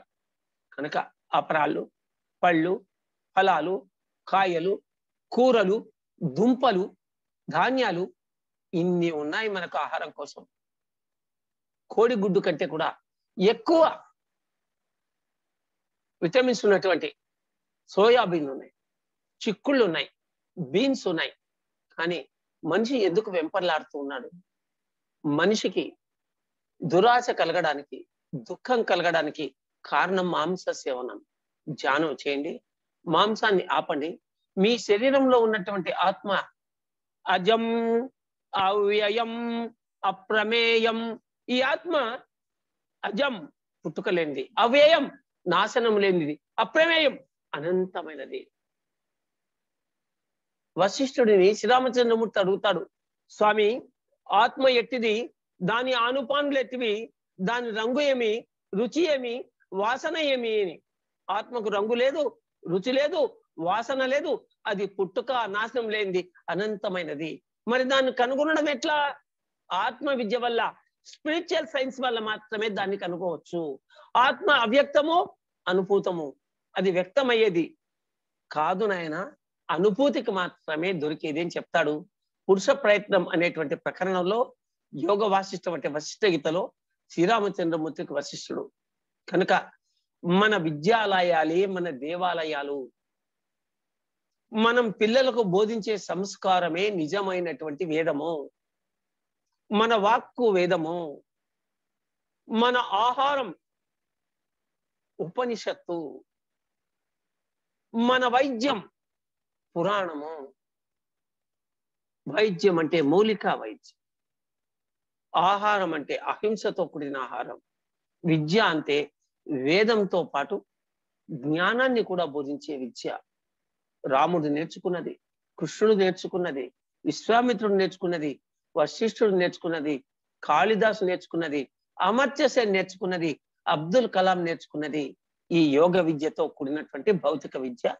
కనుక మీరు మీ యొక్క అద్భుతమైనటువంటి తేజోవంతమైనటువంటి ఆత్మ జ్ఞానాన్ని, దివ్య జ్ఞానాన్ని, మీ ఎథరిక్ బాడీ అంటే ప్రాణమయ కుశాన్ని, మీ ఆరాని అంటే దివ్యమాన ప్రకాశాన్ని ధ్యానం ద్వారా, అహింస ద్వారా విస్తరింపజేసుకుని మీ జీవితాలని పండించుకోవాలని మనస వాచ కర్మణ కోరుకుంటూ మా గురువు గారికి నా యొక్క ఆత్మపూర్వకమైనటువంటి బ్రహ్మపూర్వకమైనటువంటి ప్రణామాలు అర్పిస్తూ ఈ క్లాసు నిర్వహించిన నిర్వాహకులకు, ఈ క్లాసుకు హాజరైనటువంటి మరి ఉపాధ్యాయులకు నా యొక్క ప్రణామాలు అర్పిస్తూ ఉన్నాను. ఇంకొక కాసేపు దయచేసి మీలో కొందరు కొన్ని ప్రశ్నలు వేయాలని నేను రిక్వెస్ట్ చేస్తున్నాను sir. Thank you. Srinivas sir, thank you sir. మీరు చాలా సింపుల్ గా చెప్తారు సార్. మీరు మీ క్లాస్ అడగాలంటే మేము తక్కువ మంది ఉన్నాము అన్న ఆలోచన వచ్చింది నాకు మిమ్మల్ని అడగాలంటే. సరే, తక్కువ మంది అయినా సరే మనం అందరూ ఉపాధ్యాయులు, మన దగ్గర వేల మంది విద్యార్థులు ఉంటారు అన్న ఆలోచనతోటి మీకు ధైర్యం చేసి మీ క్లాస్ అడిగాను సార్. మీరు అడగగానే తీసుకుంటా అయ్యా అన్నారు. చాలా సింపుల్ గా అన్ని విషయాలు చెప్పారు sir. Thank you sir. Friends, అలాగే క్వశ్చన్స్ అడగండి, ఈరోజు జరిగిన విషయం పైన మాట్లాడండి. హ్యాండ్ రైజ్ చేయండి ఫ్రెండ్స్. నరసింహ సార్ అన్మ్యూట్ చేసుకొని మాట్లాడండి సార్. మీరు అన్మ్యూట్ చేసుకోండి సార్, అన్మ్యూట్ చేసుకొని మాట్లాడండి. మీ ఫేస్ కనపడడం వల్ల మీ ఆధార్ రీడింగ్ అర్థం అవుతుంది నాకు. వీడియో ఆన్ చేసుకోండి. నమస్కారం గురువు గారు. మాట్లాడండి. చెప్పండి సార్. నమస్కారం సార్, చెప్పండి సార్. నాది ఒక చిన్న ప్రశ్న. సార్ వారు కనపడాలి సార్. ధైర్యం చేస్తుంది. శ్రీనివాస్ వారు కనపడాలి. వీడియో ఆన్ చేయండి sir. Narasimha sir video on లో ఉంది. అవునా? మాట్లాడండి. నేను ఎంతసేపు అయినా లైన్ లో ఉంటాను. మీరు రిలాక్స్ గా విశదంగా అడగండి. అడగండి సార్. నరసింహ సార్. సార్, మాట సత్యమై ఉండాలి అన్నాను. చెప్పండి సార్. మాట సత్యమై ఉండాలి, మాట ఎరకతో ఉండాలి అన్నారు కదా. అది మాట సత్యమై ఉండాలి అర్థం కాలేదు. మాట ఎరకతో ఉండాలి అంటే ఎలా అనేది అర్థం కాదు. ఇందాక చెప్పాను నేను, మాట సత్యమై ఉండాలంటే అర్థమైంది. అసలు సత్యం అంటే ఏమి ఇక్కడ తెలుసుకోవాలి. సత్యం అంటే నిత్యమైనది, వాస్తవమైనది. సూర్యుడు తూర్పును ఉదయిస్తాడు, పడమట్లో అస్తమిస్తాడు. ఈ దేశంలోనే ఏ దేశంలోనే అదే జరుగుతుంది. సూర్యుడు మరిగిపోయిన తర్వాత చంద్రుడు బయటకు వస్తాడు. ఇది సత్యం. వారానికి 7 రోజులు ఉంటాయి. ఆది, సోమ, మంగళ, బుధ, గురు, శుక్ర, శని. 7 రోజులు. ఏ యుగంలోనైనా వారానికి 7 రోజులు ఉంటాయి. ఆ 7 ఈ ఆది, సోమ, మంగళ, బుధ, గురు, శుక్ర, శని అవి మారవు. రాముడి కాలమైనా, కృష్ణుడి కాలమైనా, ఈ కాలమైనా అది సత్యం. జననం సత్యం, మరణం సత్యం.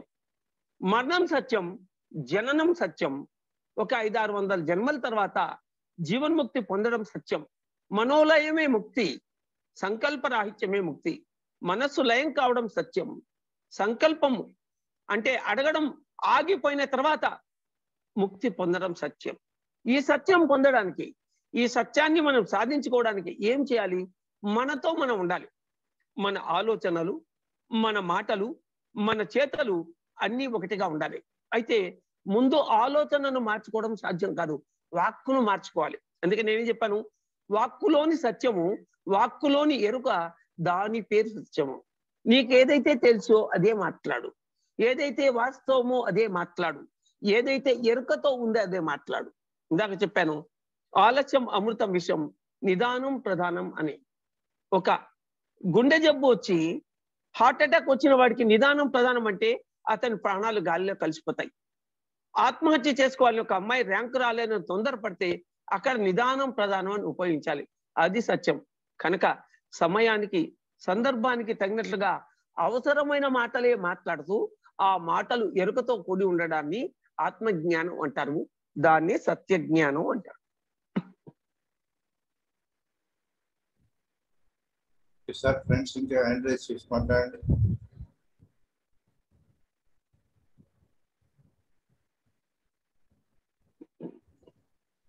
వెంకన్న సార్ మాట్లాడండి సార్. నమస్కారం గురువు గారు. నమస్తే అండి, చెప్పండి. మరి 41 రోజుల సెషన్ అయిపోయాక మేము రోజు ఎప్పుడు ధ్యానం చేయాలి, ఎంతసేపు ధ్యానం చేయాలి? మామూలుగా మీ యొక్క డే టు డే యాక్టివిటీ 6 గంటల తర్వాత ప్రారంభమవుతుంది. 6 గంటలకు మీరు రెడీ అయ్యి స్నానం చేసి టిఫిన్ చేసి భోజనం కట్టుకును, భోజనం చేసి టిఫిన్ కట్టును, 8 గంటలకంతా మీ ఇంట్లో బయలుదేరితేనే మీరు మీ స్కూళ్ళకు వెళ్ళగలుగుతారు. కనుక లేచిన వెంటనే ప్రతి ఒక్కరూ 10 నిమిషాలు తక్కువ 5కు, మీరు టీచర్లు, వృత్తిలో ఉద్యోగంలో ఉన్నవాళ్ళు 10 నిమిషాలు తక్కువ 5కు అలారం పెట్టుకోవాలి. బాత్రూమ్ పోయి రావాలి. ప్రతి వరకు లేస్తేనే ముందుకు యూరిన్ వస్తుంది, ఆడవాళ్ళకైనా మగవాళ్ళకైనా. బాత్రూమ్ పోయి వచ్చి హాయిగా ఇట్లా కుర్చీలోనో సోఫాలోనో ప్రశాంతంగా కూర్చోండి. మీకు ఎన్ని వయసు ఉంటే, ఇప్పుడు మీకు 40 ఏళ్ళు ఉన్నాయా? 40 ఏళ్ళ వయసు ఉంటే 40 నిమిషాలు, 30 ఏళ్ళ వయసు ఉంటే 30 నిమిషాలు, నాకు 67, నేను 1 గంట కనీసం ధ్యానం చేయాలి. అలా మీకు ఎంత వయసు ఉంటే అన్ని నిమిషాలు ధ్యానం చేసి మీరు స్కూల్కి బయలుదేరండి. యోగ కర్మ సుకౌశలం. ధ్యానం చేసి మీ డే టు డే యాక్టివిటీని మీరు పాల్గొంటే మీరు చేసే పనుల్లో మీకు విశేషమైనటువంటి నైపుణ్యం లభిస్తుంది. ఇప్పుడు మాలాంటి వాళ్ళం ఉన్నాం, ఏ టైంలో ధ్యానం చేయవచ్చు. ధ్యానం ఎవరైనా చేయవచ్చు, ఎప్పుడైనా చేయవచ్చు, ఎక్కడైనా చేయవచ్చు, ఎంతసేపు అయినా చేయవచ్చు. అది ఎవరికి? మాలాంటి వాళ్ళకి, రైతులకి, ఇంటి పట్టున ఉండే వాళ్ళకి, రిటైర్ ఉన్న వారికి, వృత్తి ఉద్యోగాల్లో ఉన్న వాళ్ళకి ఉదయం 5-6 మధ్యన ధ్యానం అత్యంత శ్రేయస్కరం. 6 లోపల కొరియర్ వాడు రాడు, పోస్ట్ వాడు రాడు, పేపర్ రాదు, పాలు రావు, బంధువులు రారు, ఎవరు నేను డిస్టర్బ్ చేయరు. Undisturbed hours. రాత్రి 11-12 వరకు మనం టీవీలు చూస్తుంటాం. పాతకాలంలో రైతులు లేచినట్ట 3:30-3 గంటలకు లేచే కాలాలు కాదు ఇవి. కనుక మీరు 11 గంటలకు పడుకున్నారంటే కూడా 6 గంటల నిద్ర మనుషులకు చాలు. 5 గంటలకు లేస్తారు. 5-6 మధ్యన చక్కగా ధ్యానం చేయండి. మీరు మీకు ఎంత వయసు ఉంటే అన్ని నిమిషాలు. Okay sir, right. నెక్స్ట్ అండి, ఫ్రెండ్స్ ఇంకా హ్యాండ్ రైజ్ చేయండి. మీరు స్వచ్ఛందంగా అడగండి, ఫ్రీగా అడగండి. మీరు మాంసాహారులైనా పర్వాలేదు, రేపిస్టులైనా పర్లేదు, హంతకులైనా పర్వాలేదు. ఈ జన్మలో దుర్యోధనుడు, వచ్చే జన్మలో ధర్మరాజు, గత జన్మలో రావణాసుడు, ఈ జన్మలో రాముడు. నేను ఈ తప్పు చేశానే అనుకోకుండా ఈ తప్పును నేను ఎలా అధిగమించాలి, ఎలా నేను సుకర్మలు చేయాలి, శుభకర్మలు చేయాలి, నా దుష్కర్మలను నేను పోగొట్టుకోవాలి అని ధైర్యంగా చక్కగా అడగండి. మిమ్మల్ని ఎవరు తప్పు పట్టే వాళ్ళు ఎవరు లేరు ఇక్కడ. మనలో పాపము చేయని వారు ఎవరో చెప్పండి అంటారు జీసస్. ఎవరు పాపం చేయనోడు ఎవడు లేడు ఇక్కడ.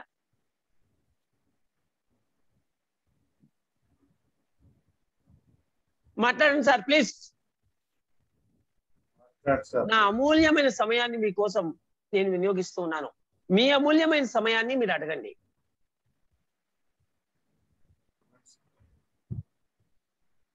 మేడం మీరు మాట్లాడండి. ఓకే, క్వశ్చన్ లేకున్నా పర్లేదు, మాట్లాడండి. నాకు సంతోషం కలుగుతుంది. నా క్లాస్ బాగుందా లేదా చెప్పండి.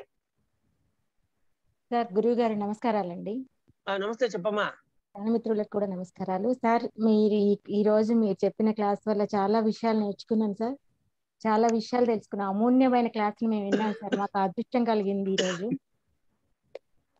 మీరు ధ్యానం గురించి, ధ్యానం ఏ విధంగా చేయాలని, ధ్యానం యొక్క ప్రయోజనాలు, అసలు ఆ సత్యం, నెక్స్ట్ మీరు నోటిలోని మౌనం, మనసులోని శూన్యం ధ్యానం అని, మాటలోని సత్యం, మాటలోని ఎరుక జ్ఞానం అని, చేతలోని న్యాయం, చేతలోని వినయం ధర్మం అని చాలా మాకు చాలా అవగతం అయ్యేలా చాలా బాగా చెప్పారు సార్. ధన్యవాదాలు సార్. ఇంకోటి చెప్పాను, ఆత్మలోని శాంతము, ఆత్మలోని అభయము, దాని పేరు మోక్షం. మోక్షం, మోక్షం. అవును sir. Thank you sir. Very కృతజ్ఞతలు సార్ మీకు. ధన్యవాదాలు. ఒక క్వశ్చన్ వేయండి.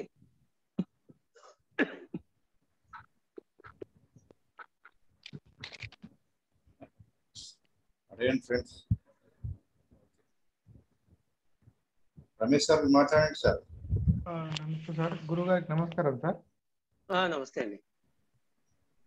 శ్రీనివాస్ సార్ గారు కూడా నమస్కారం. మన ధ్యాన మిత్రులందరికీ నమస్కారం. ఇవాళ 36వ రోజు, 37వ రోజు సార్.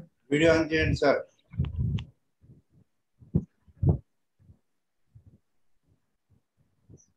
Okay sir. ఇవాళ క్లాసు విధంగా చెప్తున్నాను సార్. అసలు ఇన్ని రోజుల క్లాస్ కంటే కూడా చాలా బ్రహ్మాండంగా, అసలు ఇందులో తెలియని విషయము అనేది లేకుండా చెప్తున్నాను సార్. ప్రతి విషయాన్ని అసలు నిర్మోహమాటంగా ఏమి ఆలోచించకుండా చాలా చక్కగా, అంటే చక్కగా మాకు అత్తిపని ఒలిచిపెట్టినట్టు చెప్పినారు సార్. నిజంగా మీరు ఇంతటి జ్ఞానాన్ని పొందినారు. మరి చాలా చాలా చక్కగా ఒక్కటే విషయం కాదు సార్ మీరు చెప్పింది. మా విద్యకు సంబంధించినది, టీచర్లకు సంబంధించింది, బ్రహ్మ జ్ఞానానికి సంబంధించింది, మాంసాహారం కానీ శాకాహారం కానీ, అసలు మీరు చెప్పిన దాంట్లో లేని విషయం అంటూ లేదు సార్. చాలా చక్కగా, అంటే చక్కగా చెప్పినారు సార్. మీరు మీ అంత జ్ఞానాన్ని మేము కూడా పొందాలని చూస్తున్నాం. నాకు ఒకటే కోరిక, మీరు ఇంత జ్ఞానాన్ని ఎలా సంపాదించగలరో నాకు 2 ముక్కలలో చెప్పాలని అడుగుతున్నా సార్. ఒకటి తల్లిదండ్రుల యొక్క ధర్మగుణం, 2 గురువు యొక్క సత్య మార్గం. ఈ 2 కారణం. తల్లిదండ్రుల యొక్క ధర్మగుణం, చిన్నప్పటి నుంచి పెట్టిన చేతులు అమ్మ నాన్నవి. మా గురువు సుభాష్ పత్రిజీ యొక్క సత్య మార్గం. ఆయన ఎప్పుడు నిక్కచ్చిగా సత్యాన్ని నిలదీసేట్టుగా చెప్తారు. ఎప్పుడు వంకరగా ఉండదు. ఆయన భాష్యం స్ట్రైట్ గా ఉంటది. ఆయన అంటే ఆ వాక్కు అంటే అంత గొప్ప వాక్కు ఆయన దగ్గర నేర్చుకున్నాను. చిన్నప్పటి నుంచి నేను 1,00,000 పుస్తకాలు చదివాను. చదవడమే కాదు, పుస్తకం 10%, మస్తకం 90%, conscious mind 10%, super conscious mind 90%.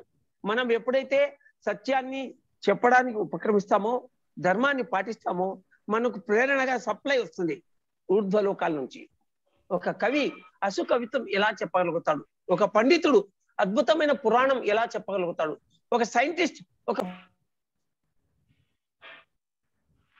Voice పోయింది సార్. సార్ మీ వాయిస్ పోయింది.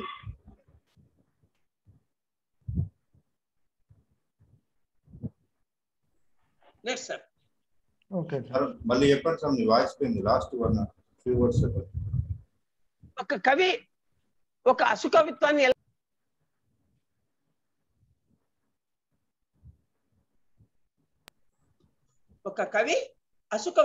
ఎలా చెప్పగలుగుతాడు, ఒక పండితుడు ఒక అద్భుతమైన పురాణంలోని సూక్ష్మ ఆధ్యాత్మిక విషయాలను ఎలా చెప్పగలుగుతాడు, ఒక సైంటిస్టు ఎలా కొత్త ఫార్ములాను కనిపెడతాడు, ఒక గణిత శాస్త్రజ్ఞుడు ఒక సూత్రాన్ని ఎలా ఇవ్వగలుగుతాడు, ఒక అణుబాంబు ఎలా కనిపెట్టగలిగింది, ఒక రేడియం ఎలా వచ్చింది, ఒక విమానం ఎలా వచ్చింది. ఇవన్నీ మస్తకం నుంచి, అంటే సూపర్ కాన్షియస్ మైండ్ నుంచి వస్తాయి. మనం మొదలు పెడితే వాడు ముగిస్తారు ఊర్ధ్వ యోగం. అది ఒక మనిషి యొక్క చేతనత్వానికి కారణం.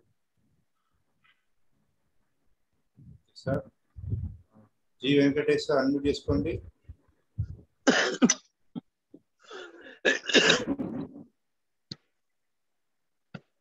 సార్ చెప్పండి సార్. సార్ నమస్కారం సార్. చెప్పండి. ఈ యొక్క కార్యక్రమాన్ని నిర్వహిస్తున్న శ్రీనివాస్ సార్ గారికి, ఈరోజు మాస్టరే విచ్చేసిన శివప్రసాద్ గారికి నా యొక్క నమస్కారాలు సార్. నమస్తే సార్.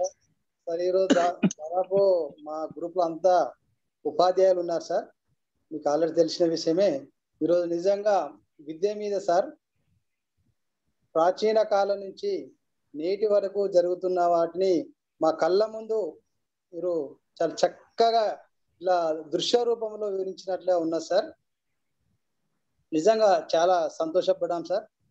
మీరు భౌతిక విద్య గురించి అదేవిధంగా ఆధ్యాత్మిక విద్య గురించి కూడా చెప్పడం జరిగింది. భౌతిక విద్యనేమో మనము చిన్నతనం నుంచి నేర్చుకుంటాము, అది కంపల్సరీ. దాంతో పాటుగా కంపల్సరీగా భౌతిక విద్య అనేది జీవించడం కోసమని, ఆధ్యాత్మిక విద్య అనేది మనం మన యొక్క ఆత్మను డెవలప్మెంట్ చేసుకోవడం కోసం అనేది చాలా చెప్పారు సార్. ఇంకా మీరు ఇంకా గురువు యొక్క గొప్పతనం సార్ నిజంగా ఈరోజు, ఎందుకంటే అందరం ఇక దాదాపు ఉపాధ్యాయులు ఉన్నాము. గురువు యొక్క గొప్పతనం గురించి చెబుతూ ఒక కథను చాలా చక్కగా చెప్పారు సార్. అంటే తనకు సరైన గురువు కావాలని దాదాపు ఒక విద్యార్థి, ఒక యువకుడు 30 సంవత్సరాలు ప్రయత్నం చేసి ఆ యొక్క గురువు గారు ఇతనే నా గురువు అని 30 సంవత్సరాల తర్వాత ఏ విధంగా తెలుసుకున్నా అనేది కూడా చాలా చక్కగా వివరించారు సార్. అదేవిధంగా భూమి ఆకాశాన్ని కలిపేది గురువు గారని, అదేవిధంగా పంచభూతాలను ఏకం చేసేది కూడా గురువు గారని నిజంగా చెప్పడం చాలా సంతోషం సార్. అదేవిధంగా విదేశాలలో విద్య ఏ విధంగా ఉచితంగా ఉన్నది, మన దేశంలో విద్య ఏ విధంగా ఉన్నది అనే దాన్ని కూడా మాకు కళ్ళకు కట్టినట్లు నిజంగా చూపారు సార్. విద్య, వైద్యము, ఆహారము అనేది కూడా వాటి గురించి చెప్పారు. పూర్వకాలంలో గురుకులాల్లో ఏ విధంగా విద్య ఉన్నది, శ్రీరాముడు అని వశిష్ఠుని దగ్గర, శ్రీకృష్ణుడు సాందీపుని దగ్గర, కౌరవ పాండవులు ద్రోణాచార్యుల దగ్గర ఏ విధంగా విద్యను అభ్యసించారు, పూర్వకాలంలో గురు పరంపర, అదేవిధంగా గురుకులాల్లో ఏ విధంగా విద్యను కొనసాగిందని చెప్పారు. అదేవిధంగా తక్షశిల విశ్వవిద్యాలయం, నలంద విశ్వవిద్యాలయము, వీటి గురించి కూడా చెప్పడం జరిగింది సార్. దాంతో పాటు నేటి విద్యా వ్యవస్థ ఏ విధంగా ఉన్నది మాకు చక్కగా వివరించారు. భూమి ఒక పాఠశాలని, ఒక ఆట స్థలం అని కూడా మీరు వివరించడం జరిగింది సార్. అదేవిధంగా ఇంకా దీంట్లో భాగంగా శ్వాస మీద ధ్యాసను ఎందుకు పెట్టాలని కూడా చక్కగా వివరించారు. ఈరోజు మేము శ్వాస మీద ధ్యాసను, మాకు కూడా కొన్ని రకరకాల డౌట్స్ ఉన్నాయి సార్. ఎన్ని గంటలు చేయాలి, ఏ సమయంలో చేయాలి అనేది కూడా, అంటే మేము కొత్తగా వచ్చాము, ఎన్ని గంటలకు చేయాలి, ఏ సమయంలో చేయాలి అనేది అనుమానం ఉండే, దాన్ని కూడా మీరు ఈరోజు మాకు నివృత్తి చేయడం జరిగింది సార్. అదేవిధంగా తెనాలి రామకృష్ణ గారి గురించి, కాళిదాసు గారి గురించి కూడా వివరించారు. పోతన కూడా భాగవతాన్ని, అంటే ఆ యొక్క రాజులు తమకు అంకితం ఇవ్వమని అడిగినా కూడా శ్రీ పోతనామాత్యుడు నేను ఎవరికి అంకితం ఇవ్వను అని భగవంతుడు శ్రీరామచంద్రునికి అంకితం ఇస్తాను అని అక్కడ గురువు అంటే తన యొక్క భక్తిని చాటిని విధానాన్ని చెప్పడం జరిగింది సార్. భూతకాలంలో బ్రహ్మ అని, వర్తమాన కాలము విష్ణుమూర్తి అని, భవిష్యత్ కాలము శివుడు అని చెప్తూ ఈ విధంగా చాలా విషయాలు ఈరోజు మాకు చక్కగా వివరించినందుకు మేము మీకు ఆత్మ ప్రణామం చేస్తున్నాం సార్. ఈ యొక్క అవకాశం ఇచ్చిన మన శ్రీనివాస్ సార్ గారికి, ఇన్ని విషయాలు మాకు చక్కగా వివరించినందుకు మాస్టర్ శివప్రసాద్ గారికి ధన్యవాదాలు తెలియజేస్తున్నాను. Thank you sir. సార్ నేను మీకు డాన్స్ చెప్పాలి, ఎందుకంటే నేను చెప్పిన క్లాస్ కంటే మీరు గుర్తు పెట్టుకుని ఇన్ని విషయాలు మళ్ళీ రిపీట్ చేయడం అనేది చాలా గొప్ప గ్రహణ శక్తి అంటారు, ధారణా శక్తి అంటారు దీన్ని. మీ ధారణా శక్తికి నా జోహార్లు సార్. అట్లేం లేదు సార్, మీరు గురువులు సార్, మీరు ఎంతో అనుభవం. No, you are great personality. I am very much happy with you. Thank you sir. Thank you Venkatesh sir. Sir Venkata ముత్యం గారు అన్మ్యూట్ చేసుకోండి సార్.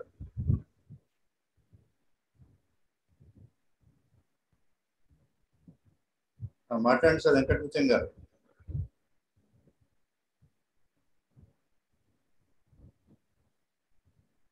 అన్మ్యూట్ చేసుకోండి వెంకట ముత్యం గారు. సార్ నమస్తే సార్, అందరికీ నమస్కారం. నమస్తే, చెప్పమ్మా. సార్ నేను స్కూల్ టీచర్ సార్, నేను కూడా. చెప్పనా సార్, మనం ఇప్పుడు ఒకసారి పని చేసేటప్పుడు ఆ పని చేసే వాళ్ళలో ఆ నెగిటివ్ మెంటాలిటీ, నెగిటివ్ టెండెన్సీ పెరిగిపోతే ఏం చేయాలి సార్? ఇప్పుడు మనం స్కూల్లోకి వెళ్ళాక పిల్లలకి ఇలా గిఫ్ట్స్ ఇవ్వడం కానీ, వాళ్ళకి మా ఫ్రెండ్స్ బర్త్డే అప్పుడు ఏదైనా స్పెషల్ ఐటమ్స్ చేయించి పెట్టడం కానీ, పిల్లలకి పేరెంట్స్ లేని పిల్లలకి డ్రెస్లు ఇప్పించడం, అటువంటి పనులు చేసినప్పుడు మనకి పాజిటివ్ ఇది ఆ రియాక్షన్ రాకపోయినా నెగిటివ్ రియాక్షన్ ఎందుకు వస్తుంది సార్? కొంతమందికి, నా విషయంలో కొన్నిసార్లు అలా జరుగుతూ ఉంటుంది సార్. నేను ఎవరిని ఏమి విమర్శించకపోయినా సరే, నేనేదో విమర్శించినట్టు తోడు స్టాఫ్ చెప్పేసి నన్ను యాంటీ చేయడం, వాళ్ళ నుంచి నెగిటివ్ గా రియాక్షన్ రావడం, ఇవి ఎలా ఎందుకు జరుగుతుంది సార్? ఈ భూమి మీద వాస్తవానికి పాజిటివ్ నెగటివ్, యాక్చువల్ గా నెగటివ్ కాదు, parallel, positive force parallel force రెండు జన్మించాయి భూమి మీద. పాజిటివ్ ఉన్న చోట ప్యారలల్ ఉంటది, ప్యారలల్ ఉన్న చోట పాజిటివ్ ఉంటది. నాయకుడు ఉన్న చోట ప్రతి నాయకుడు ఉంటాడు, ముఖ్యమంత్రి ఉన్న చోట ప్రతిపక్ష నాయకుడు ఉంటాడు. మనకన్నీ అనుకూలంగా ఉంటే సాధించడం గొప్ప విషయం కాదు. అటువంటి వాళ్ళు మన యొక్క సహనాన్ని పెంచడానికి వచ్చినటువంటి గురువులు అని తెలుసుకోవాలి. వాళ్ళలో నెగిటివ్ ఉంది అనుకోవద్దు మీరు, దాని పట్ల మీరు ఎలా రియాక్ట్ అవుతున్నారని ఇంపార్టెంట్ ఇక్కడ.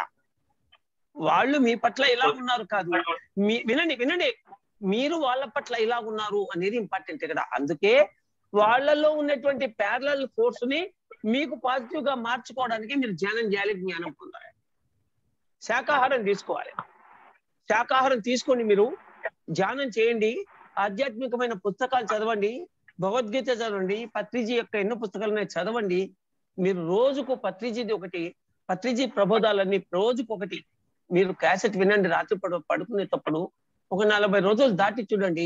వాళ్ళందరూ మీకు ఎలా అనిపిస్తారంటే, ఒకప్పుడు ఈ జన్మలో కాకుండా ఏదో ఒక జన్మలో నేను ఇలాగే ఉండేవాడిని, ఈ జన్మలో అద్భుతమైనటువంటి ఆత్మజ్ఞానం వల్ల నేను సత్యంతోనూ ధర్మంతోనూ ఉన్నాను, నా యొక్క ఈ పాజిటివ్ వైబ్రేషన్స్ తో, నా యొక్క ఈ ఆరా విస్తృతితో, దివ్యజ్ఞాన ప్రకాశంతో వాళ్ళు కూడా పాజిటివ్ గా మారాలి అనేటువంటి థాట్ తో మీరు జీవించండి. క్రమకాలంలో వాళ్ళు మీకంటే గొప్పవాళ్ళు.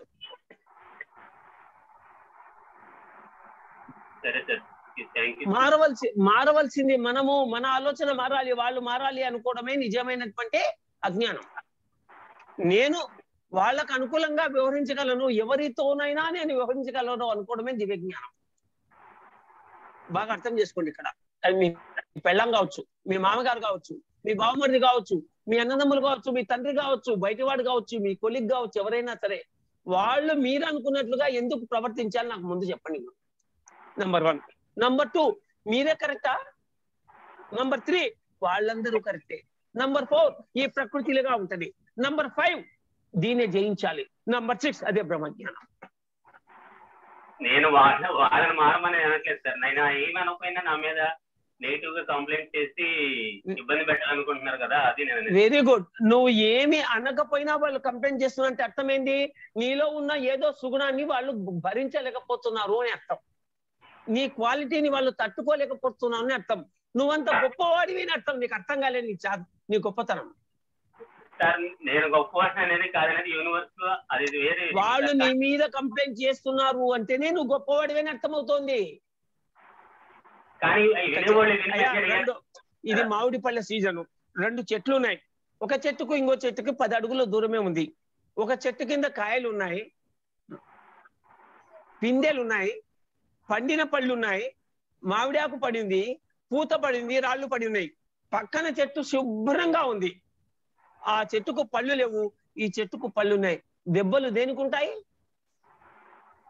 పళ్ళ చెట్టుకుంటాయా, పళ్ళు లేని చెట్టుకుంటాయా? నువ్వు ఒక పళ్ళ చెట్టు అయ్యా బాబు, బంగారు తండ్రి. అది గ్రహించు ముందు.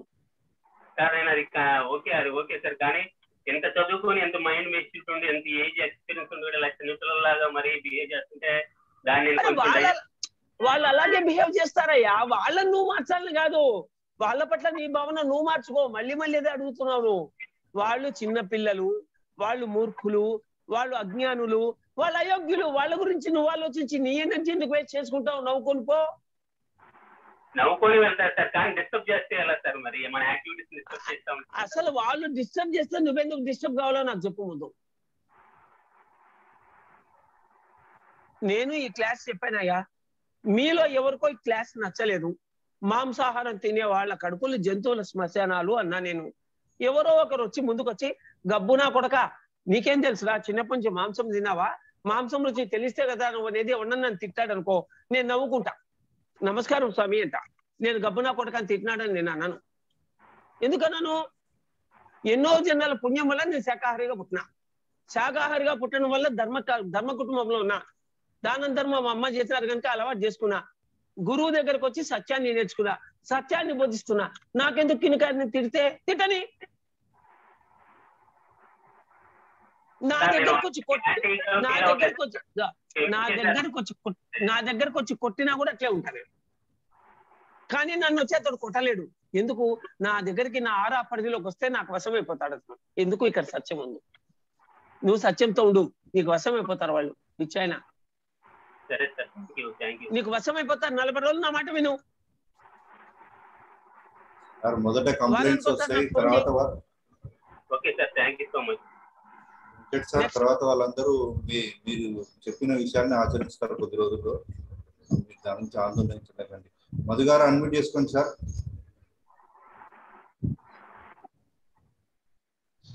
Okay sir. సార్ వినపడుతుందా? చెప్పండి సార్. చెప్పండి సార్. సార్ నమస్కారం గురువు గారు. నమస్తే అండి. నమస్కారం అండి. కాసిన చెట్టుకే రాళ్ళు పడతాయని చెప్పారు, పండ్ల చెట్టుకే రాయలు పడతాయి. ఇప్పుడైనాను చాలా అంటే రీసెంట్ ఎగ్జాంపుల్ చాలా మంచిగా అనిపించింది. నేను కేవలం డౌట్ గా సార్ మీతోటి కొంచెం మాట్లాడదామని కొంచెం కుతూహలంతోనే మాట్లాడుతున్నాను సార్. అలాగే ఒక చిన్నది యాక్చువల్ గా ఇప్పుడు మా తెలంగాణ ప్రభుత్వంలో సార్ ప్రైమరీ స్కూళ్ళలో కొత్తగా మెడిటేషన్ ని పెడుతున్నారు సార్ ఈ సంవత్సరం నుంచి తెలంగాణ ప్రభుత్వం. అయితే అక్కడ నేను ప్రైమరీ స్కూల్ టీచర్, అంటే 1 నుంచి 5 వరకు చెప్తాను మా స్కూల్లో సార్. 1 నుంచి 5 వరకు స్కూల్లో చెప్పేటప్పుడు యాక్చువల్ గా వారానికి ఒక రోజు జస్ట్ 20 మినిట్స్ నుంచి అర్ధగంట సేపు మెడిటేషన్ చేయమని చెప్తున్నారు పిల్లలకు. 20 నిమిషాల 30 నిమిషాల వరకు 5 నుండి 10 సంవత్సరాల పిల్లలకు మెడిటేషన్ చేయించడం కొంత కష్టమేమో అని నేను అనుకుంటున్నాను. అది మరి అది అంటే అది యాక్చువల్ గా నేను చెప్పేది వినండి. వాళ్ళని ముందు చిరునవ్వుతో పలకరించండి. వాళ్ళ ముందు చిరునవ్వుతో పలకరండి. ఒక్కొక్కరితో ఒక చాక్లెట్ బిస్కెట్ పెట్టండి. వాళ్ళకి 5 నిమిషాలు ధ్యానం గురించి చెప్పండి. 10 నిమిషాలు ధ్యానం చేయించండి. తర్వాత ఒక నీతి కథ చెప్పండి. అర్ధగంట సేపు ధ్యానం వద్దు. ముందు వాళ్ళతో సరదాగా సంభాషించి ఒక 5 నిమిషాలు ధ్యానం యొక్క గొప్పతనం గురించి చెప్పండి. కళ్ళు మూసుకోమని చెప్పి మంచి మ్యూజిక్ పెట్టండి. ధ్యానం అయిన తర్వాత వాళ్ళ అనుభవాలు అడగండి. ఒక నీతి కథ చెప్పండి. ఇందాక నేను గురువు గురించి చెప్పినట్లా ఒక నీతి కథ చెప్పండి, ఏదైనా వాళ్ళకు ఉపయోగపడేది. తర్వాత అందరికీ ఒక చాక్లెట్ బిస్కెట్ ఇచ్చి పంపండి. అది మీరు చేయాల్సింది. అర్థమైందా? పిల్లలకి తాయిలం పెట్టాలి, కథ చెప్పాలి, ధ్యానం చేయించాలి, నవ్వించాలి. అన్ని అరగంటలు అయిపోవాలి అంతే. వాళ్ళకి అరగంట అంటే మనకు ఒక రోజుతో సమానం. బాగుందా నేను చెప్పింది? గవర్నమెంట్ వాళ్ళు అలా చెప్పారు. Okay, thank you sir. Thank you. అవు సార్, 100 మంది పిల్లలు ఉంటే ఒక్కొక్క చాక్లెట్ రూపాయి అయితే 100 రూపాయలే కదా. అవునా కదా? అవునా కదా? చెప్పండి. మీరు ఒక చాక్లెట్ ఇచ్చి పంపించానుకో వాళ్ళు ఎంత ఆనందిస్తారు. అవును సార్. పోయేటప్పుడు ఇవ్వాలి చాక్లెట్. సరే సార్. ఇస్తాను సార్, ఇస్తాను. ఒక తమాషా తెలుసా? పిల్లల్లో కొంతమంది ధ్యానమగ్గులైన వాళ్ళు వాళ్ళ తల్లిదండ్రులు కూడా ధ్యానం నేర్పిస్తారు. తెలుసా మీకు? పెద్దలు పిల్లలకు నేర్పినా కాదు, పిల్లలు పెద్దలకు నేర్పిస్తారు. అందుకే పత్రిజీ చెప్తారు, పిల్లవాళ్ళ దగ్గర పెద్దవాళ్ళు నేర్చుకోవాలి అని. పిల్లలు దేవతా స్వరూపులు సార్, అభం శుభం తెలియని వాళ్ళు. పిల్లలకు అబద్ధాలు నేర్పించేదే తల్లిదండ్రులు. చిన్న తప్పులకు కూడా వాళ్ళని దండించడానికి, శిక్షించడానికి ప్రయత్నం చేస్తే పిల్లలు అబద్ధాలు చెప్పడం మొదలు పెడతారు. మాటలోని సత్యము, మాటలోని ఎరుక, దాని పేరు జ్ఞానం అనే విషయాన్ని పిల్లలకు కనుక నేర్పిస్తే వాళ్ళు అబద్ధాలు చెప్తారా? చెప్పండి. పిల్లల్ని సగం చెడగొట్టేదే తల్లిదండ్రులు సార్. పిల్లల్ని తీర్చిదిద్దే వాళ్ళు ఉపాధ్యాయులు. అందుకే ఉపాధ్యాయులు అంటే చాలా గౌరవం నాకు. నేను ఇప్పుడు మా టీచర్లందరూ ఎవరు బ్రతికిలేరు, ఎవరో ఇద్దరు తప్ప. నేను మా ఊరికి వెళ్తే, నేను కార్లో వెళ్తుంటే కూడా, టీచర్ సైకిల్ మీద వెళ్తుంటే కూడా దిగి వాళ్ళకి నమస్కారం చేసిపోయేవాడిని. 10th క్లాస్ వరకు నాకు చదువు చెప్పిన టీచర్లు ఈ రోజుకు వాళ్ళ పేర్లు గుర్తున్నాయి. వెంకటరెడ్డి గారు, బ్రహ్మయ్య గారు, శారదమ్మ, చెన్న వీరయ్య, అమ్మయ్య, తవరెడ్డి, ఇట్లా మా టీచర్ల వాళ్ళ పేర్లు కూడా నాకు గుర్తున్నాయి. సార్ ఇక్కడ నేను ఒక నిమిషం మాట్లాడతాను సార్.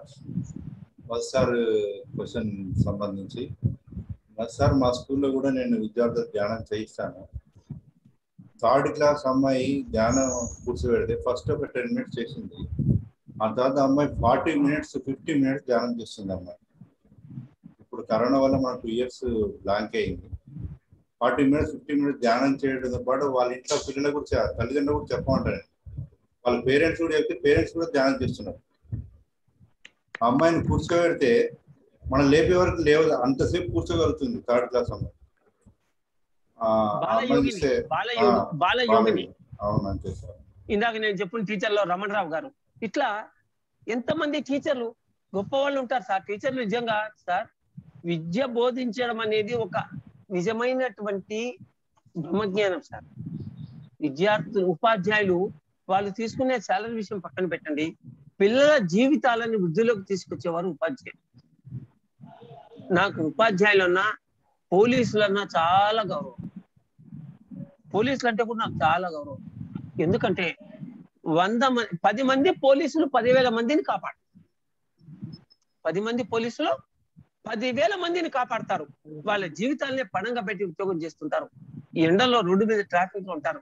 24 గంటలు రెస్టారెంట్ లేకుండా వాళ్ళు స్టేషన్లలో ఉంటారు.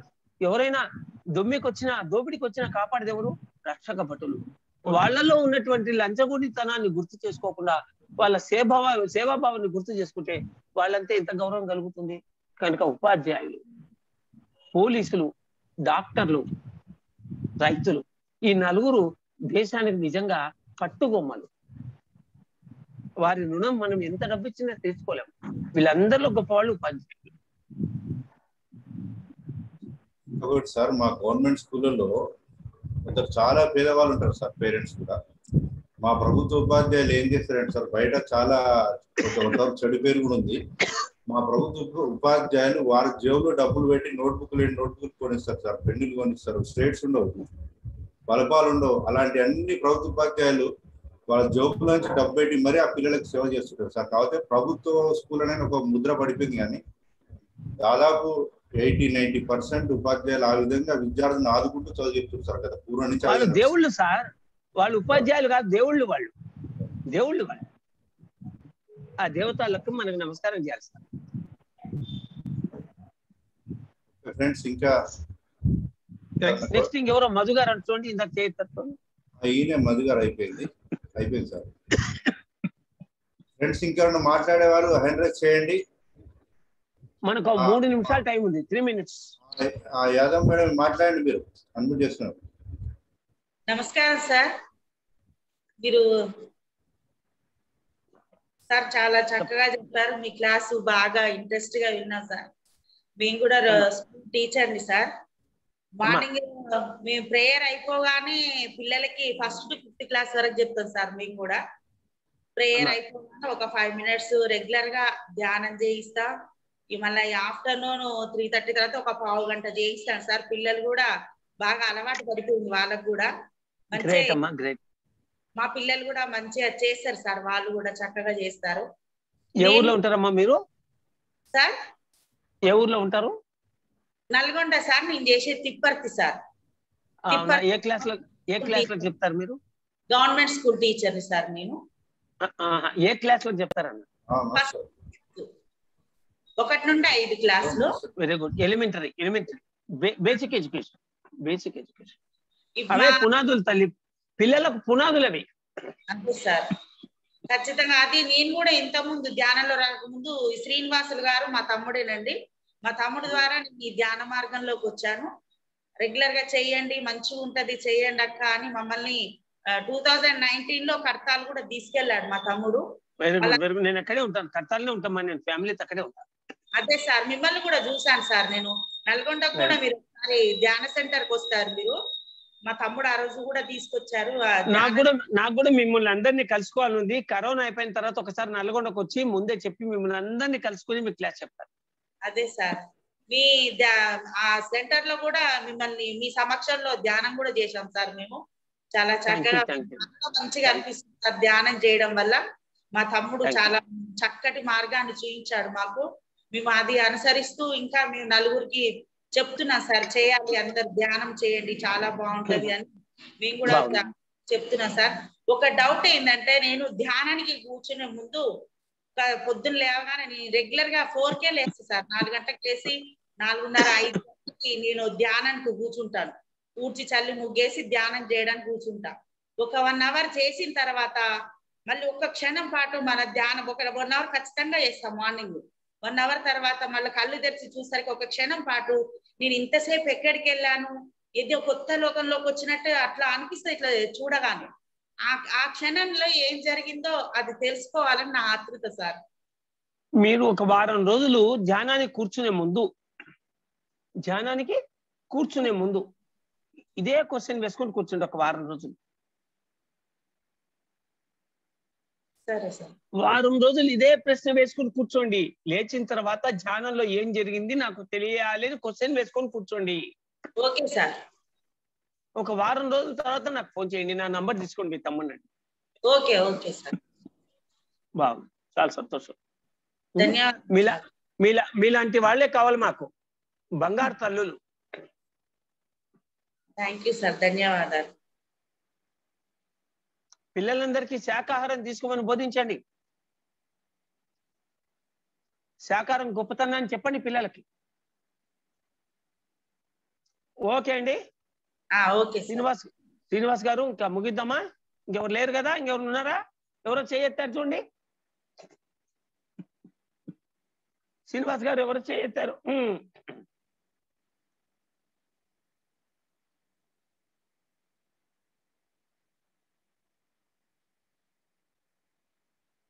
శ్రీనివాస్ గారు, హలో, మీరు విత్డ్రా కండి madam. Sir okay okay. Bayya Ravindra గారు మాట్లాడండి సార్. సార్ మీరు అడ్మిట్ చేసుకున్నారు, మాట్లాడండి బయ్యారవీంద్ర గారు. సార్ టైం అయిపోయింది, వెళ్తారట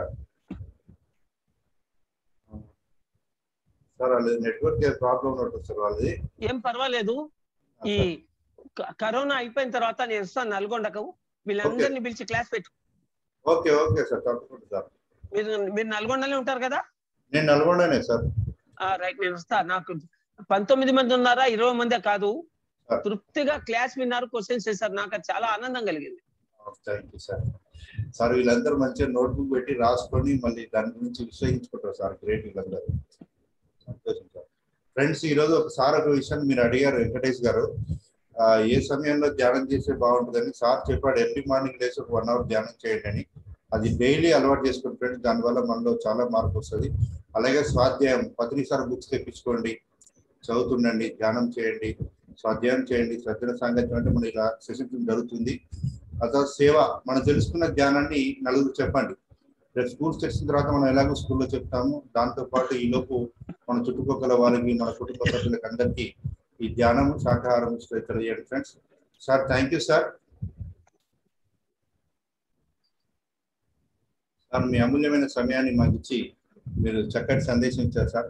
థ్యాంక్ యూ వెరీ మచ్. నేను మిమ్మల్ని అడగాలనుకున్నప్పుడు ఆలోచించిన 15 మందికి ఏం అడగాలి, మీరు 20 మెంబర్స్ వస్తాడు సార్ ఇస్తారో లేని, కానీ మీరు అడగగానే వెంటనే చేస్తా అన్నారు sir. Thank you sir, thank you very much sir. సంఖ్యాబలం కంటే సత్యబలం గొప్పది నాయన. సత్యబలం. అవును సార్.